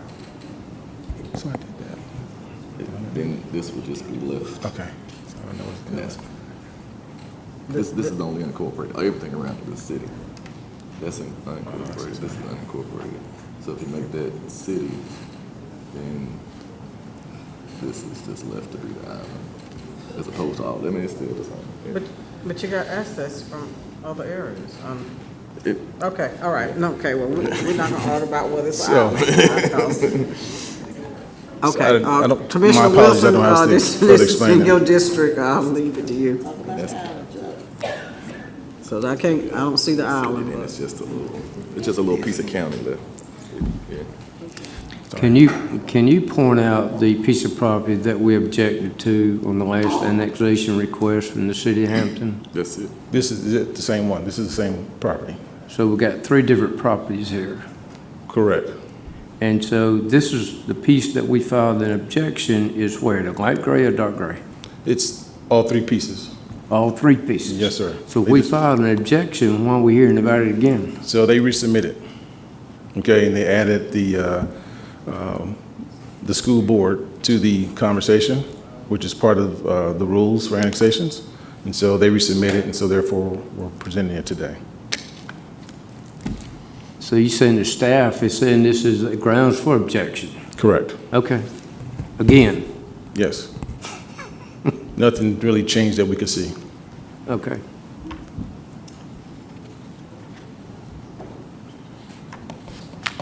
Okay, any questions? I guess so my question is, so the same piece of property came back up for us to object again, and it's, the only difference is the school board is notified. Correct, that we could see. I don't want to muddy the waters, but Did you see the island? Yeah. my question is, they're not looking to change zoning. What is the issue? Why can't they just develop the property as is, as opposed to being annexed into Hampton? So I'm not quite sure what the intention is for the annexation. I mean, they could, of course, come to Henry County and talk to us about what they want to do there, but that has not happened, so I'm not sure what the end result is for this property. You said they did talk to the county? Did not. They did not? Did not. So could they, I think I'm the newest member on the board, annex it in, leave zoning as is, and then later on flip it and rezone it? So, yeah, if there was no objection to the rezoning, they could essentially do that. They could, since they did not change the zoning, they could go out and develop it as it is now. And to add to that, legislation for annexation would, given that they are not submitting a rezoning request with the annexation, they would need to wait a year from the time the annexation is completed and accepted before they can go about rezoning. Otherwise, they would need to notify the county, and then we would have an opportunity to object to that. Okay. But that timeline is a year. Okay. If staff's recommending objection, I would like to go ahead and just. Second. Okay, got a motion and a second. All in favor? All opposed? I'm still on the island, so. Okay. We can talk offline. Because can't nobody explain to me where the island is,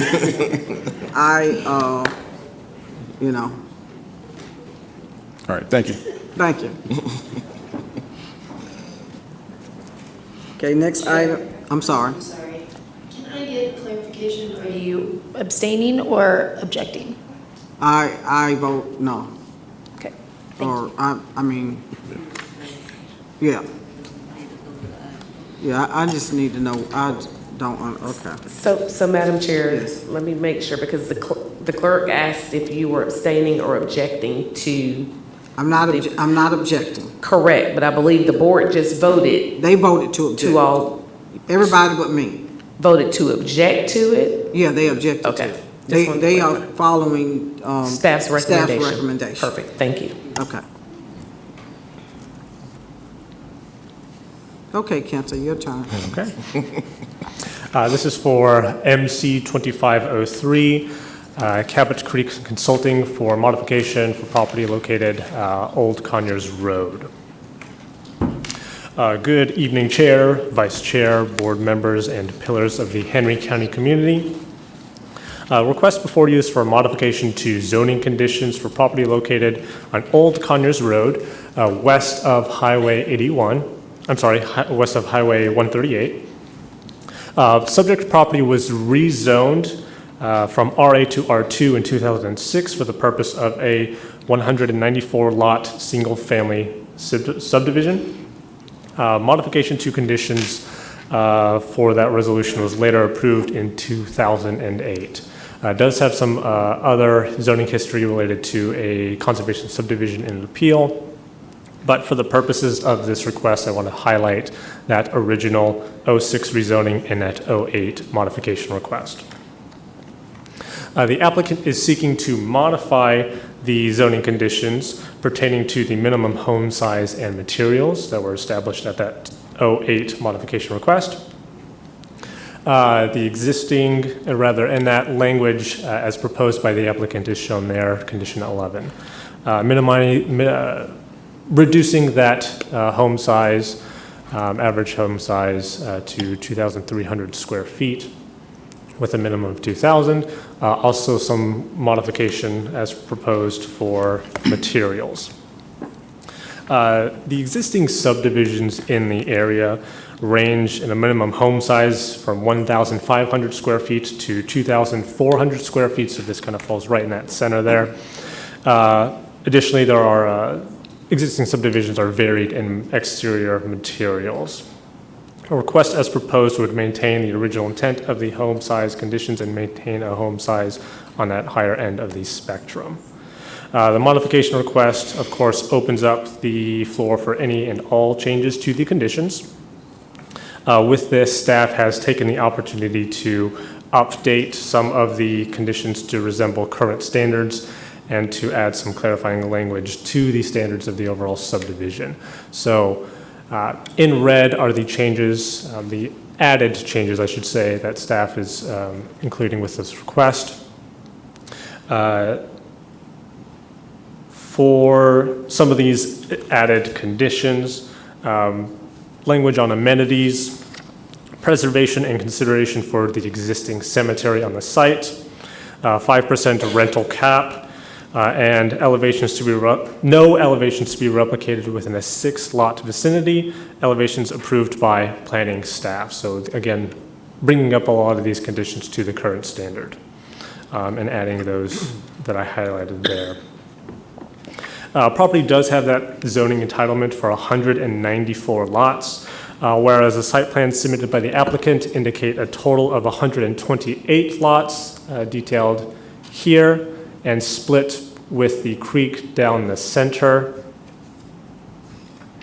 Within this presentation, there are also the amenity area as provided by the applicant in coordination with the proposed condition that staff has.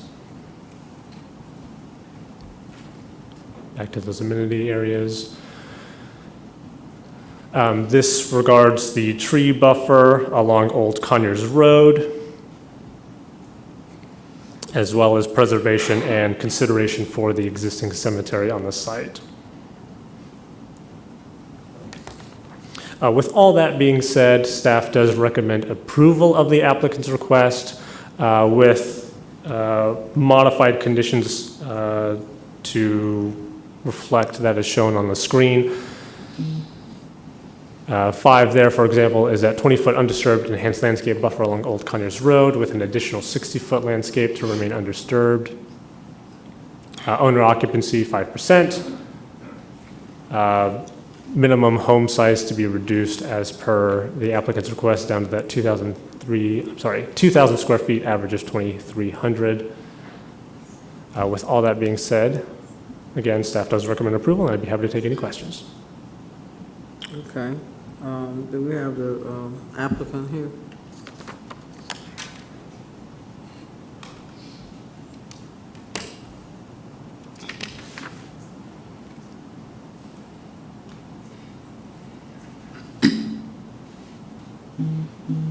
So this is a public hearing, correct, Stephanie? Okay. Those wishing to speak in favor have a collective total of 10 minutes. Good evening, everyone. Steve Oxman, Cabot Creek Consulting, 4855 Meadow Park Lane. Thank you for your time this evening. I just want to start off with thanking staff for working together on this so far, making the recommendations that I do agree with. Here's an overall picture of both sites. As you'll see, we're separating and not trying to disturb any of the creek or anything like that. Just to reiterate some of what Kent has said, this was approved back in between 2006 2008 for over 190 lots. We're going down with a 30,000 square foot lot minimum, 125 feet wide, so very good sized lot, maximum of 128 homes. We're adding amenities to this, and I think it's a great overall project. I just want to show some of the elevations that were presented to staff as well, just kind of examples. What we're trying to do is create kind of the modern farmhouse aesthetic by changing around some of the building materials versus what's currently allowed. We do have the average of 2,300 with a minimum of 2,000, a mixture of materials on the front, and then same materials on the sides, only vinyl on the eaves and soffits. Here's a couple of other examples showing that modern farmhouse, and really a variety of homes is what we're trying to accomplish. So some other things that you'll see, architectural shingles, cedar columns on some, but not all. All homes will be side entry, board and batten, mixture of brick, a lot of different styles of homes. Another example of an elevation, more traditional there, but keeps the brick on the front with the cedar columns. And did want to reiterate here, we are adding a rental restriction to the property that's not currently in place. So trying to update and modernize the conditions to something that would be more common these days. Did want to bring up the plant variety as well. It's more common these days, but not something that's in the existing conditions, and we are agreeing to it. A little bit on the undisturbed buffer. Have a visual from the engineer just showing it's very wooded along Old Conyers Road. So, and what we're trying to show here is a lot of the home sites that would back up to Old Conyers actually sit below grade. So you really are going to have very private, not just private backyards along there, but visually you're not going to see a huge difference. I'm not going to pretend that you won't be able to see homes back there in the winter, but with the 80 feet plus additional right-of-way dedication that's part of this as well, you have a great buffer between the road and the people living there. Just a little bit more on here, just there's pictures along Old Conyers to show just how wooded it is and how we're going to keep that intact and how that affects the homes along the first road there in the community. Just an example of some of the amenities. These aren't going to be huge neighborhoods, but we do want to have a nice place for people to gather with a fire pit, pavilion, playgrounds, things like that to just bring everyone together. We also have the creeks as well, so a lot of open space here. What we tried not to do is cram lots everywhere we could. Here's from the engineer as well, just one of the amenity area, or actually both the amenity areas, just an overall view. So you can see both backing up, on one side backs up to the creek, on the other side backs up to the exterior of the property. And then the parking that we've made for the cemetery, it's on site and showing that we're doing everything we can to not disturb around and respect the existing cemetery that's there. That's about it. Definitely like to answer any questions from anyone. And again, thank you to staff and the board and everyone else for their help so far. Okay, just stand by. We're going to finish the public hearing. Is there anyone else wishing to come speak in favor of the project? If not, that ends the public hearing for those in favor. So you reset the clock. Stephanie, anyone wishing to come and speak in opposition of the project, please come forward.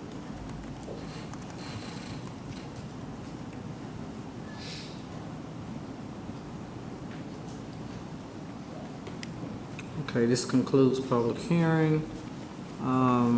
Are there any questions from the board? Commissioner?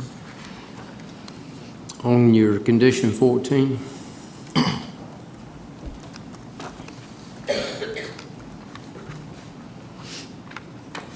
it talks about the vinyl should be used for soffits, eaves, cornice, dormers, and windows. I would recommend that remove the vinyl for soffits, eaves, and cornice, and let the vinyl be only for the dormers and window shutters. Just my recommendation. Okay. I'm sorry, what was that, Commissioner? You want to remove the vinyl? So in condition 14, it shows, it states that vinyl should be used for soffits, eaves, cornice, dormers, and window shutters. Okay, okay.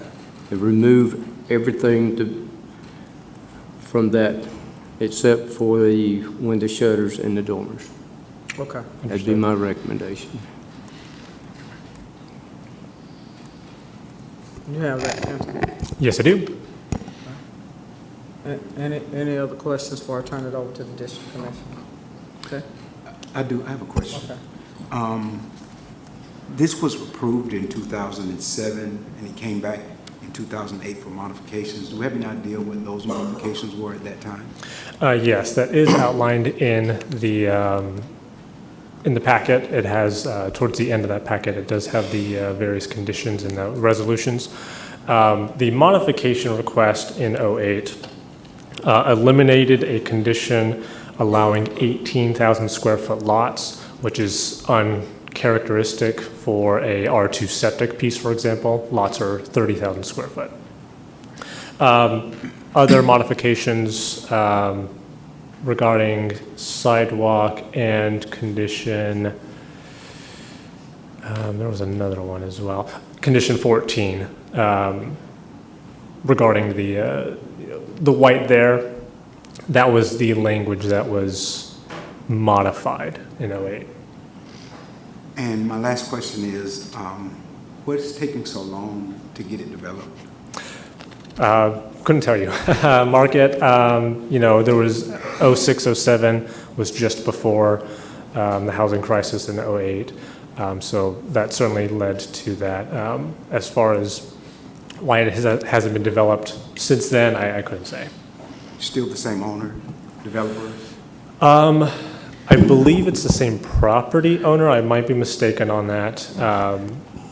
Hey, Kenta, the developer, can you respond to some of the questions that the commissioner is asking, please? Sure. I don't know the full history of the property. It was brought to my attention around 2 years ago, and I've been working on it for some time now. I do know what I've read from the original zoning, and I'm sure that the Great Recession played a big role in the delay. But as far as I couldn't tell you exactly when the property began to be marketed. It was listed for sale when I started looking at it. Okay, all right, thank you. Okay, Commissioner Ingram. So one thing for District 3, I just want to be very clear. This is a modification to what's already in existence. So currently, they could go in and develop a rental community with 190 homes. I definitely want to say that is not what we want in District 3. So thank you for being willing to make the modifications. With that, we're going to be updated to the new ULDC. There will be a 5% rental cap that is on this, improved buffers for our district, which is something that we've advocated for. No homes to be replicated within 3 lots of each other. Big planning and zoning will get the final approval of all elevations, which is something they do now. Amenity packages, which were not included in the original 07, and then also enhanced parking and some landscaping around the cemetery that happens to be there. So overall, what was the trade? Essentially, we gave up a little bit of square footage on the homes to be able to get these other items to which they were able to agree to. So that's a win for District 3 compared to what we have now. So with that, yes, I would like to make the motion with the slight amendment that District 1 Commissioner had meant. So that's my motion. Certainly. Got a motion, is there a second? Second. Got a motion and a second. No further discussion, all in favor? Motion carries. Thank you. Thank you, everyone. Next item on the agenda is RZ-24-29.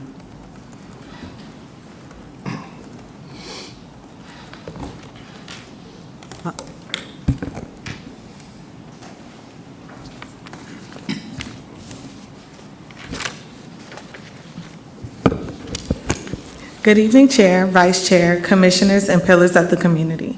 The request before you is a rezoning from RA Residential Agricultural to R5 Single Family Residence for approximately 108.49 acres located at 3707 Jonesboro Road in District 5. The applicant is proposing single-family residential subdivision with 204 lots. On the aerial map before you, you'll see several large residential agricultural tracts along the south side of Jonesboro Road, east of North Mount Carmel Road. The surrounding zonings for the property are R2, R3, and RA zoning districts. The future land use map designates the property as medium density, which supports up to 4 dwelling units per acre. The proposed density from the applicant is 3.62. The boundary survey before you was provided by the applicant, showing all the properties that will be included in the rezoning area. This is a conceptual plan illustrating the subdivision layout, lot configurations, amenity areas, and access points. It's important to note that this plan is conceptual in nature. All concept shown, arrangements, amenity location, and access points are subject to further review and refinement through the land development process. Please see the elevations provided by the applicant. The development standards for this property is a minimum lot size of 10,890 square feet with an average lot size of 12,000 square feet. The setbacks will be 25 for the front, 25 for the rear, and 10 for the sides. The minimum home size will be 1,800 square feet, and the property is also located within the Highway Corridor Overlay District.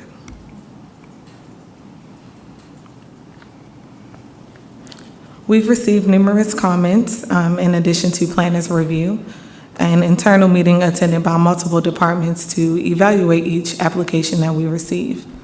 Rezoning applications are required to submit letters from the school board, water authority, as well as public safety as a part of their application package. I'd like to briefly go over some of the comments that we've received. Above, you will see the water and sewer letter, which was received October 14th, 2024. And then we also have comments from the SPLOST department as well in regards to the Jonesboro Road widening project. I would like to mention that to help manage development along the corridor, while road work is going on, staff has added a phasing condition, which I can later explain once going over the conditions. I would also like to make mention that we've received information from the school board as well as public safety. 121 students within the Dutchtown cluster will be added due to this development, which will estimate an additional 5 classrooms. The development would approximately have 592 new residents, which would allow for 1 public safety officer for police and an additional fire staff member as well.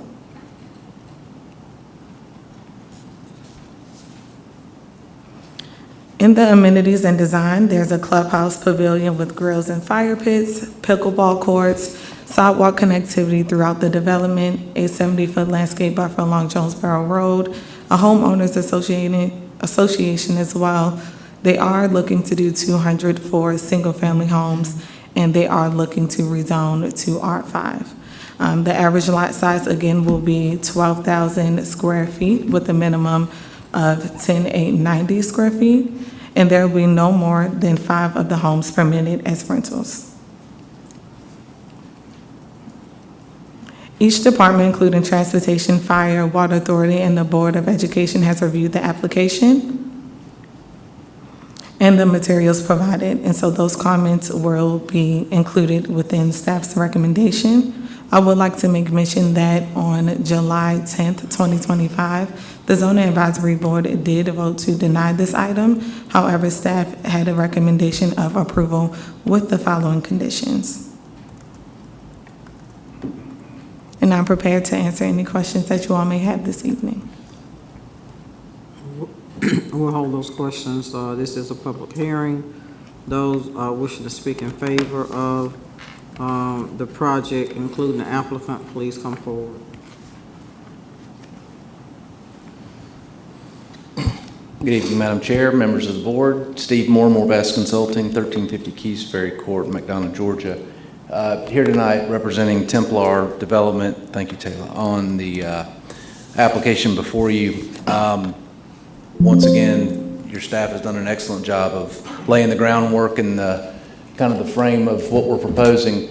This is an assemblage of several tracts of land comprising a total of 108 acres on the south side of Jonesboro Road. The request is to go from RA to R4. These lots, 204 lots, this is intended to be an owner-occupied community. They will feature 1- and 2-story homes. Every lot would meet essentially the R4 requirements of a 75-foot wide, but we're requesting the R5 to allow the quarter-acre lot size, although the average lot, as a minimum, the average lot size would still maintain 12,000 square feet. That density of 3.62 units per acre is largely driven by the amount of green space that we're proposing to protect as a part of this community. Nearly a third of the site being proposed to set aside as open space. But on a gross calculation, we're proposing about 1.8 units per acre on this particular community. So again, as Taylor mentioned, the future land use map calls it for 4 units to the acre. We're well under that on the gross side and still under that on the net side. We have a variety of lot sizes and building products that are proposed within this community, and it is intended to be a multi-generational community to cater to empty nesters and, first home buyers, second home buyers, people that want convenient access to the amenities and the parks and all of the attributes of this area. The entrance of the community, we are proposing, especially being in the Highway Overlay District, to match the existing hardscape and landscape that currently exists and that's been implemented or imposed, I will say, on other projects in the same area to create that continuity there. We've also will be putting in turn lanes on Jonesboro Road, and those would be done in coordination with Henry County DOT and SPLOST in anticipation of the widening that's going to occur. There is a beautiful lake on the property. These are some photos of that lake. It's a 4.3 acre fishing lake and is intended to be incorporated into the community as an amenity. In addition to that lake, we're proposing a open air pavilion with pickleball courts and a playground. So we feel like that's just a natural feature that's worth, inviting the residents to. Some more pictures of that amenity area. And then the architectural style, Templar has really tried to go outside of the normal architectural patterns that have been replicated over and over and over again and try to come up with some new and unique and creative designs, and we feel like these would be very appropriate for the area.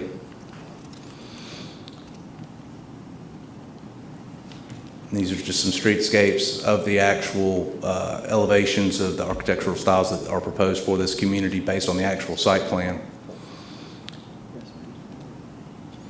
And then there is a video that hopefully will play.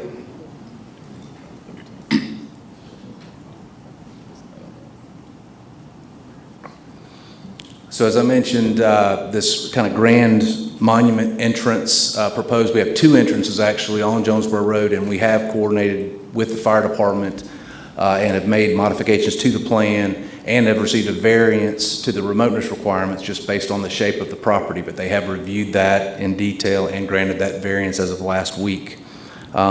This is a feature of bold home designs, mixture of materials, fresh colors. A lot of the products have 3-bay garages like you'll see there. But we feel like, again, that just trying to really elevate the quality of the construction in this community. This lakeside park with the pickleball and the clubhouse, playground, community garden, and again, access to this 4.3 acre fishing lake we think is going to be a very positive attribute for this community. We have done our best to try to preserve the aesthetics of this property while creating a community that works with the shape of the property. We understand staff has recommended approval with conditions. Those conditions are certainly acceptable to us. I will say that just one thing I know that there's been some concern about Jonesboro Road. Just to clarify, this project, the development is intended to be completed at the end of 27, the horizontal construction. SPLOST 1, Phase 1 is intended to be complete by the end of 2028. So by the time Phase 1 is complete, there'll be roughly 40 or so houses based on the schedule that staff has recommended, the release schedule. So this project is intended to carry all the way out to 2032 before the last house is finished. So we feel like it is timed and phased in consideration of those future improvements. But I'm going to stop here. While we still have time, I'm going to ask the owner, Todd Moore, to come up and just speak a little bit as to his involvement with this property and its history. Good evening, Madam Chairman, Madam Vice Chairman, and Commissioners. I know we're short on time, but I think it's important to let the community know there's a personal aspect to this. I mean, I understand nobody wants traffic. They all want to live out there, but nobody wants the traffic that goes along with it. And we've been in our story. We're Dutchtowners, or Dutchtonians, or whatever you want to call it. We've been there for 120 years. Back to my great grandfather 6 generations. A lot of people that you may or may not know, our families are Chaffins. Sheriff Chaffin is part of our families, my mother's first cousin. Brands and Moores, we live there. I mean, it's family property. Every parcel that you see there is part of our family, and we've made a deliberate effort to keep it together as long as we could. But we're facing challenges as a family. I mean, I'm about the youngest one left on the property. My dad. Where did Dad come out? He's sitting down. He's 87. My mom's passed. We just moved a 91 and 88-year-old to the Canopy at West Ridge. Nice community, by the way, for our county. But there was just a few things I wanted to comment on relative to the positiveness of what's happening in our area. Like Steve said, and by the way, Steve and I aren't related anyway. He's from Tallahassee. I'm from Dutchtown.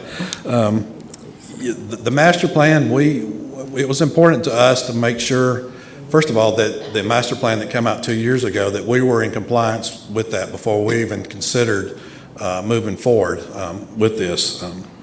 And the people on our property, and again, we made a collective effort. We didn't want to piecemeal it, and we wanted to, it was all or nothing thing for us to move forward with this. But some of the positive things that will happen for the county, and I know you guys know this, but the public sometimes loses sight of this, is all the public, the right-of-way that the developer and we are giving for this is right-of-way that would have to be paid for by the county and the taxpayers at a date coming up in the future. So we think that's an important deal. And again, there was a point where when the state, it was State Route 920, we waited until after that. I don't know what you call that, but we thought it was going to be, and quite frankly, it would have been done by now had that went through. But we've waited till the new master plan come out. The roads that are being built, I think, is one of the most positive things that we can bring forth. We always hear the infrastructure, but with the Dutchtown Road that's in progress, it's going to be finished next year. The Western Parallel that's coming along, but most importantly to us, we think, is the Flippin Road extension. It's really going to change the dynamics of how cars move back and forth on our end of the road. And again, we're a mile from the Clayton County line. Matter of fact, County Line Church, where it is, you may or may not know, used to be the county line. It was moved back in the 70s, I think, out past Nass Farm. But and again, I reached out to the school system specifically, and the school system, the totals, the numbers have plateaued the past 2 to 3 years. And even at Dutchtown High and middle school, it's plateaued. Yep, just recently, in the last couple of years, additional classrooms were added to the high school, and the middle school is also having classes added, I think another 12.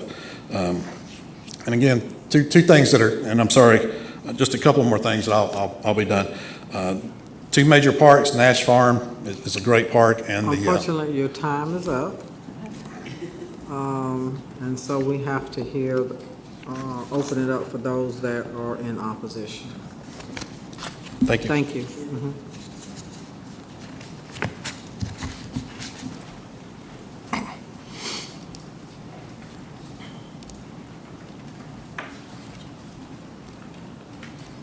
And if you can state your name and address. Yes, ma'am. Angie Collins, Crystal Lake Golf and Country Club Community. Good evening, Board. As I sat here and I listened to the gentleman speaking, we're not completely opposed to adding additional homes in that area because we do want fee simple properties in that area.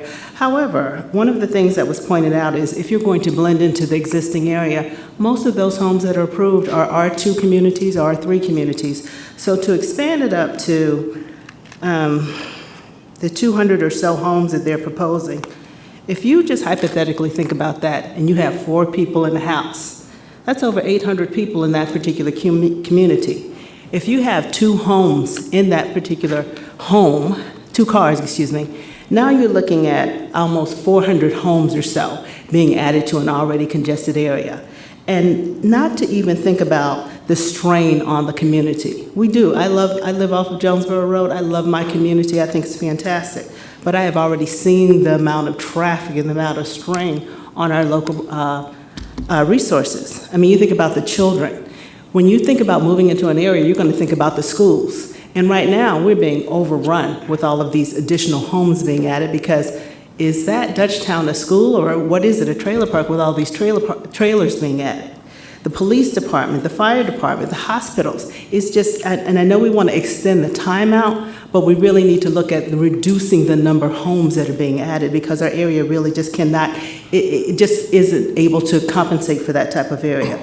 So if anything, I would think that also, one other thing I want to make sure I pointed out, they added some nice amenities, but I think an area like that should have its own swimming pool as well. So we want to make sure that we add that. But I think this area should be at very maximum R2. I'm concerned about what kind of materials are these and what is the cost going to be for the homes. So these are things that we need to consider before giving approval for this. I appreciate the family coming up here, the whole long story about all of that, but I'm going to stay. And people like myself, Henry County is no longer that old-timey Henry County. We have a lot of educated people that are moving here. We have a lot of sophisticated people living here. We want things that are going to add to our community, not take away. And that's just going to be a whole lot of people in a very small area if they continue with the 200 homes as proposed. Thank you. Thank you.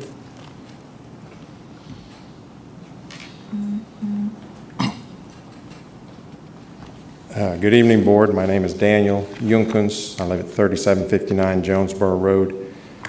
I'm extremely biased in this, so I'm going to try and separate. I live in one of the two little cutout properties that are enclosed by this new development. When they showed you the grand opening, when they showed you the beautiful access from the road, I had concern when Tala mentioned quickly, and I wrote it down, so I might not get it perfectly, but she said the access points are negotiable due to future land development. I went to the zoning advisory board meeting, and I have comments. I emailed all you guys. I know you have millions of junk emails that come. I got one response about my concerns about zoning, but just to touch base,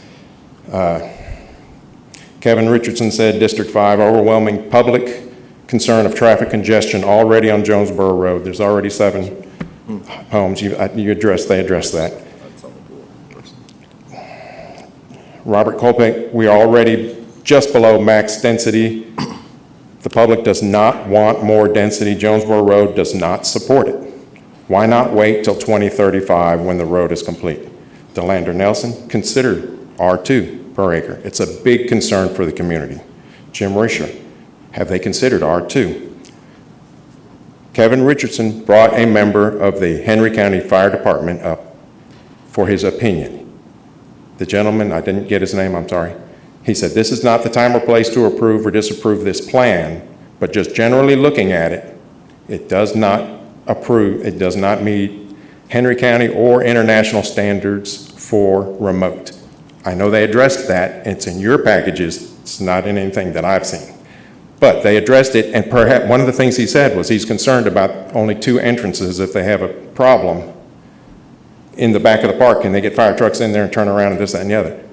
My house is in the area of one of the entrances that might need to be expanded, and nobody's addressing us at all. Templar has never talked to us about anything until we got sideswiped out of the middle of nowhere in July. I know change happens. But I hope you'll take a very close look at that and, hey, what happens to the people that are living there? I also know that you guys, on September 5th, or sometime in 2025, you approved the Henry County Transportation Safety Action Plan to improve road safety in Henry County. There's 5 roads that you guys outlined as concerns. Bill Gardner Parkway, Industrial Boulevard, Richard Petty Boulevard, Patrick Henry, Jonesboro Road. You're aimed at reversing the trend of traffic accidents in Henry County. That's a great thing. I'm one of the 260,000 people that live in Henry County and drive these roads. Thank you for addressing that. I don't see how adding 400 cars on either side of my driveway every day, it's going to reverse that trend. But I know you already know that because you already voted to support the Transportation Safety Act of Jonesboro Road. I'm very biased, but these other people, the Zoning Advisory Board, unanimously stood up for the other 260,000 and said, hey, no at this time. If it could work out like this, it would be a mega Powerball win for the property owners. That would be great, but they could also sell not R5 and still walk away nice, in my opinion, because you have responsibility to see their happiness. So it's something to keep in mind. I thank you for your time.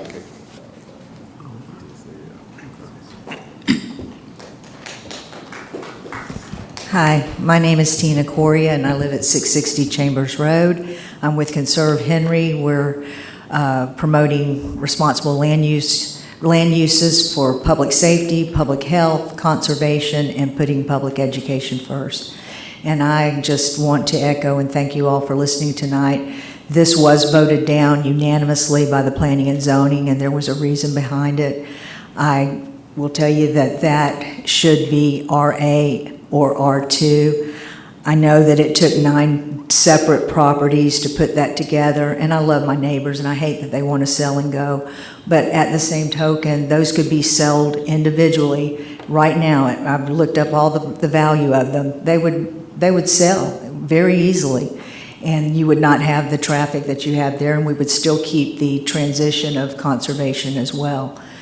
The folks that were here earlier about the wildlife refuge, I guess the hospital, think about that. They need 5-acre tracts. We begged them when they did Cooperstown, we begged them to make that 5-acre tracts. People, like to have a horse, a little bit of agriculture, and that would give the opportunity to fit in nice. You've got Crystal Lake, you've got a golf course, you've got other things there, and that's also a transition over to Clayton County. I hate to say all the negative things, but we have F for our air quality rating. Dutchtown, which I have several members of my family that are teachers there, they are on the failing school list. They're just wondering, when are you all going to make the school board as part of the rezoning as well, that they tell you what they need. They tell you how many classes that's going to add, but they don't get to tell you what they're struggling with and what our students are struggling with while we're trying to raise high school graduation rates and while we're trying to get those schools out of the failing category. Because as you know, in those school districts, those folks qualify for the $6,500 voucher to go to private schools, and we don't want that. So again, just please think about us.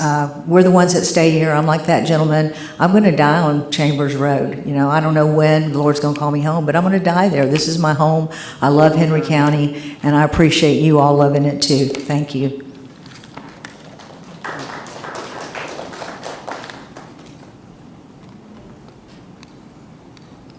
Closes out public hearing.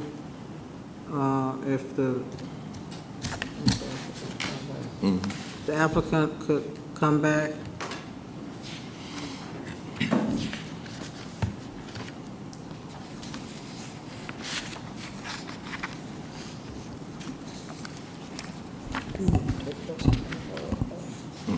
Any questions from the board?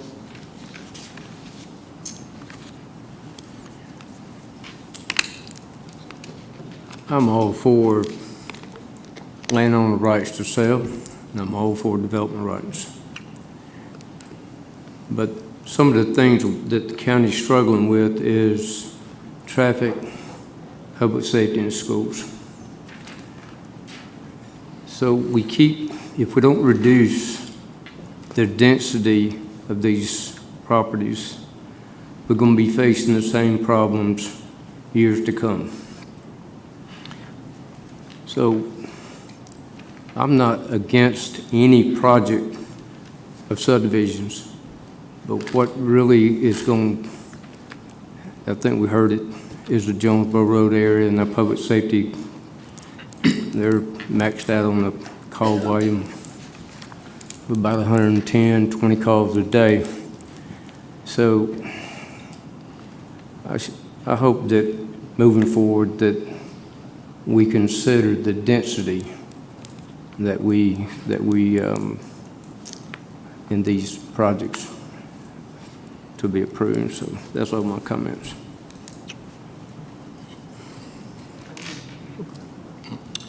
I do just have a comment. I absolutely love the elevations.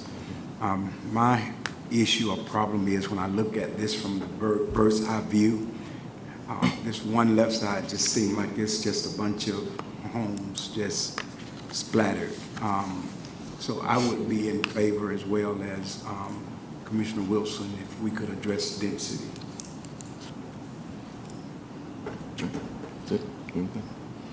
I'm good. Thank you very much. And this is in District 5, and I want to thank all of the residents, the property owners, as well as the residents who came up in opposition for, first of all, for always coming up and supporting the district. I appreciate that. I agree with Commissioner Price. I absolutely love the elevations. I do want to give Templar credit for bringing something new and I think vibrant to the Henry County community. Too long we suffered with all these cookie cutter communities, and I do appreciate Templar Development for what they have done to try to bring us some new designs. What really made me think and pause about this project, and we've gone back and forth, the developer and I, is actually the density. And I'm gonna tell you why. It's not just about this particular project. I don't look at any particular project solely with that project. I look at all of them in a vacuum, meaning what is this to the larger community? This particular stretch of road, a stretch of Jonesboro Road, is troubling, and I'll tell you why. And Vice Chair Commissioner Robinson and have had conversations, because even though this is in District 5, this is just across the street from District 2.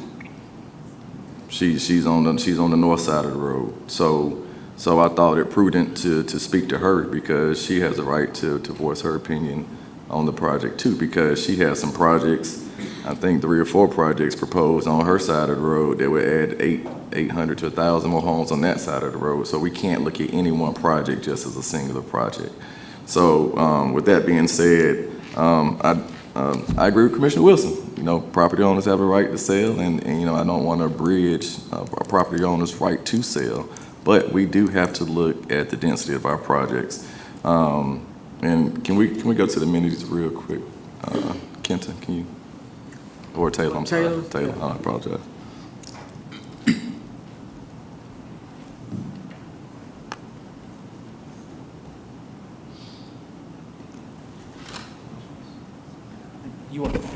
The amenities and the conditions, yeah, conditions.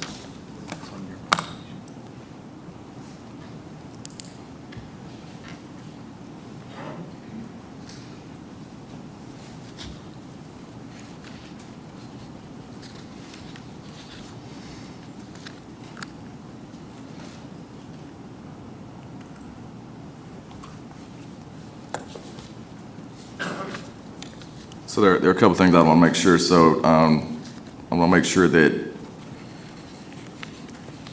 there will be dedicated right-of-way for the Jonesboro Road Phase 2. That will be contributed, okay? Yes, there's a condition for 140 feet to the center line. To the center line? Yep. Okay.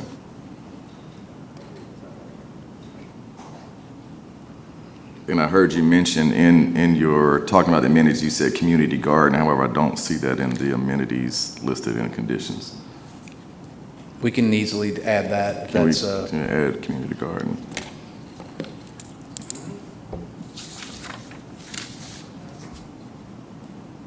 And can you also just go back and pull up the actual site plan that shows the neighboring subdivisions? Perfect. So with all this being said, when you look at the neighbors, the neighborhoods that surround this proposed subdivision, you look at Winter Creek Estates. Winter Creek Estates is R3. Traditions at Crystal Lake on the backside is R3. Marsh's Vineyard to the west is R2. Gates at Pakes Creek, which is across the road, is R3. So like I said, I love the elevations. I think it's a quality community. However, I think that this community cannot support more than R3 to stay within the character of the rest of the subdivisions surrounding it. And also, can we go to the phase conditions? Just want to make sure we're on the same page.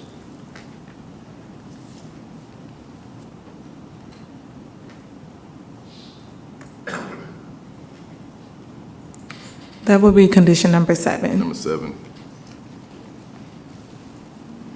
So that's no more than 25% issued prior to January 1st, 2028.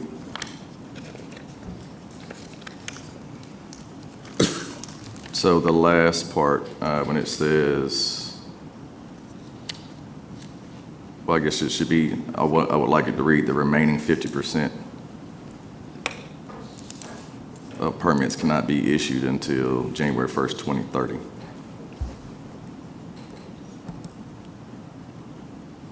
So the remaining 50% of the permits until January 1st, 2030? 2030. Thank you. Should we have part 2?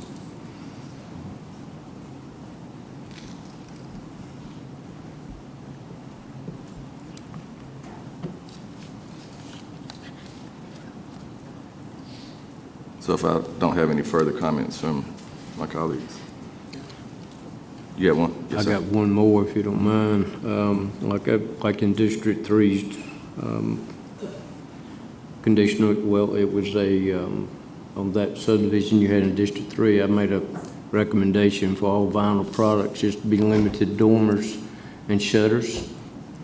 These setbacks that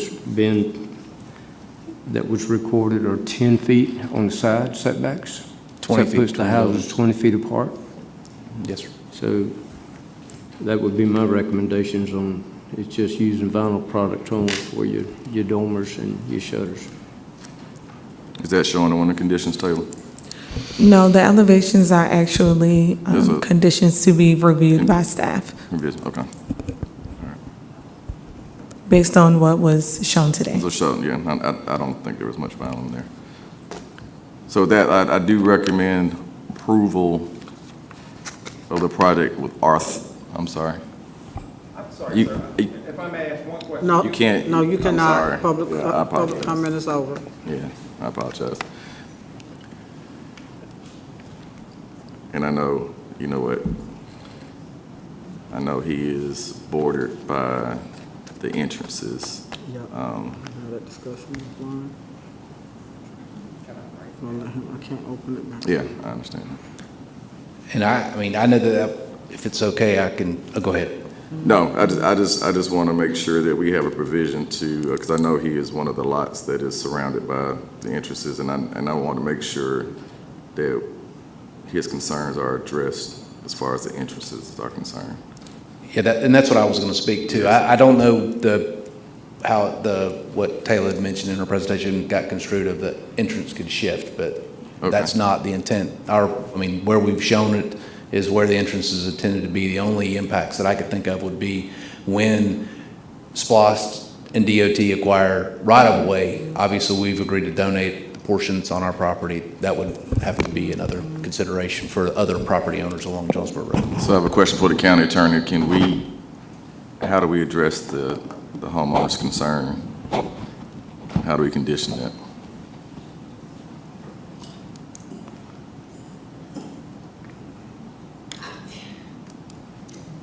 I apologize, I'm trying to figure out how you would address it because based off of how the condition is read out currently, it looks like it shouldn't affect his property based off of if that's the set location of those entrances and everything. So I feel like it's already addressed, but if you want to add some language to clarify that this is the set points of entry and exit for the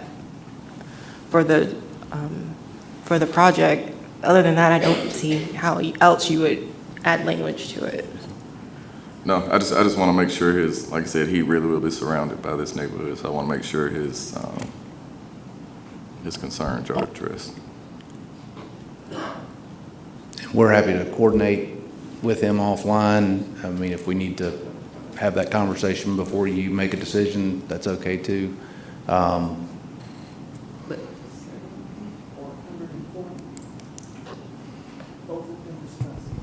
So the items that have been discussed regarding the frontage would be the 70-foot buffer, and then for the right-of-way would be 140 feet. I would also like to make mention of the remoteness that was addressed during public comment. That was in reference to the zoning advisory board comments during that time. However, the applicant did receive a variance for remoteness from fire and rescue as well. Okay. All right. Just want to make sure. And that was literally just got like Thursday of this past week. I just want to make sure. Okay, so I just need you to state what your motion. Yeah, so my motion is that we approve with R3 and all conditions that we have, the amended conditions we have set forth. Okay, so I have a motion. Is there a second? Okay, so got a motion and a second. For R3 to reduce it from the R5 that was actually on the presentation, or what was advertised to the public, to R3 zoning. So that's the motion and a second, correct, County? Okay. Yes, so what we need for Commissioner Lewis to do is to deny the R5 and approve R3. So say the denial first. Does that have to be a separate motion, or is it? It can be one motion. Okay. I would like to move to deny the R5 and approve R3 with the amended conditions. That's correct. Okay, so I got a motion and a second. With no further discussion, all in favor? Those that are opposed? Motion carries. Thank you. Thank you.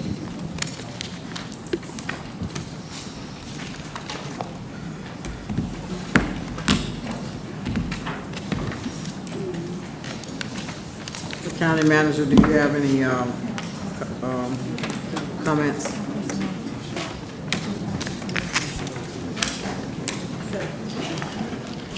Do you want me to do them before executive session? Absolutely, because Okay. when that's over, we're out. Okay, so I do have two comments. I'm going to defer to the deputy county manager to provide my comments this evening. Okay.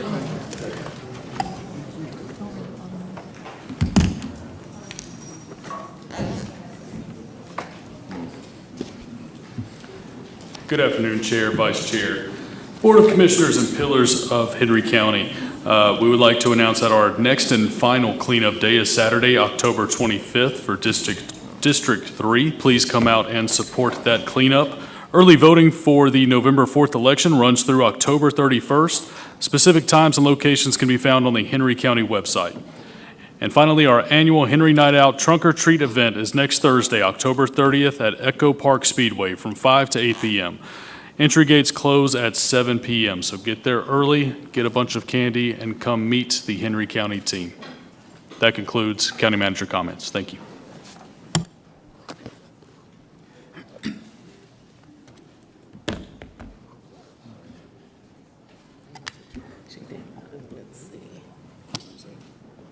Thank you. Okay. So we're going to go into executive session for property acquisition, pending litigation, and personnel matters. Can I get a motion to approve to go into executive session? Motion. Got a motion second, all in favor? Okay, and we will reconvene after executive session.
From executive session. Motion.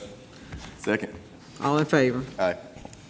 Can I get a motion to approve the affidavit from executive session? Motion. Second. All in favor? Okay, Stephanie, there were no public comments, was it? I know but I got to still finish my agenda. I still have an agenda I got to finish. No public comments, correct? Okay, all right. I need the approval of the minutes from September 23rd. I need a motion to approve those BOC minutes. Motion to approve. Okay, got a motion and a second, all in favor? Thank you. Okay, now, if the county attorney would come forward and read.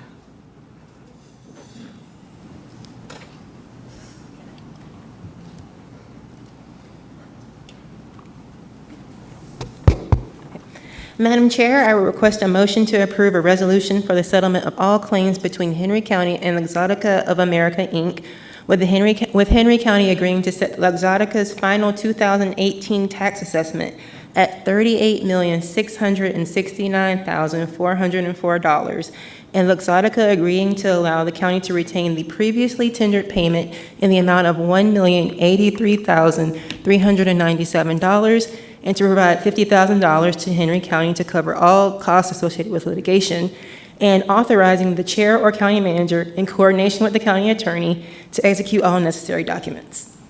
Okay, can I get a motion to approve? Motion. Second. All in favor?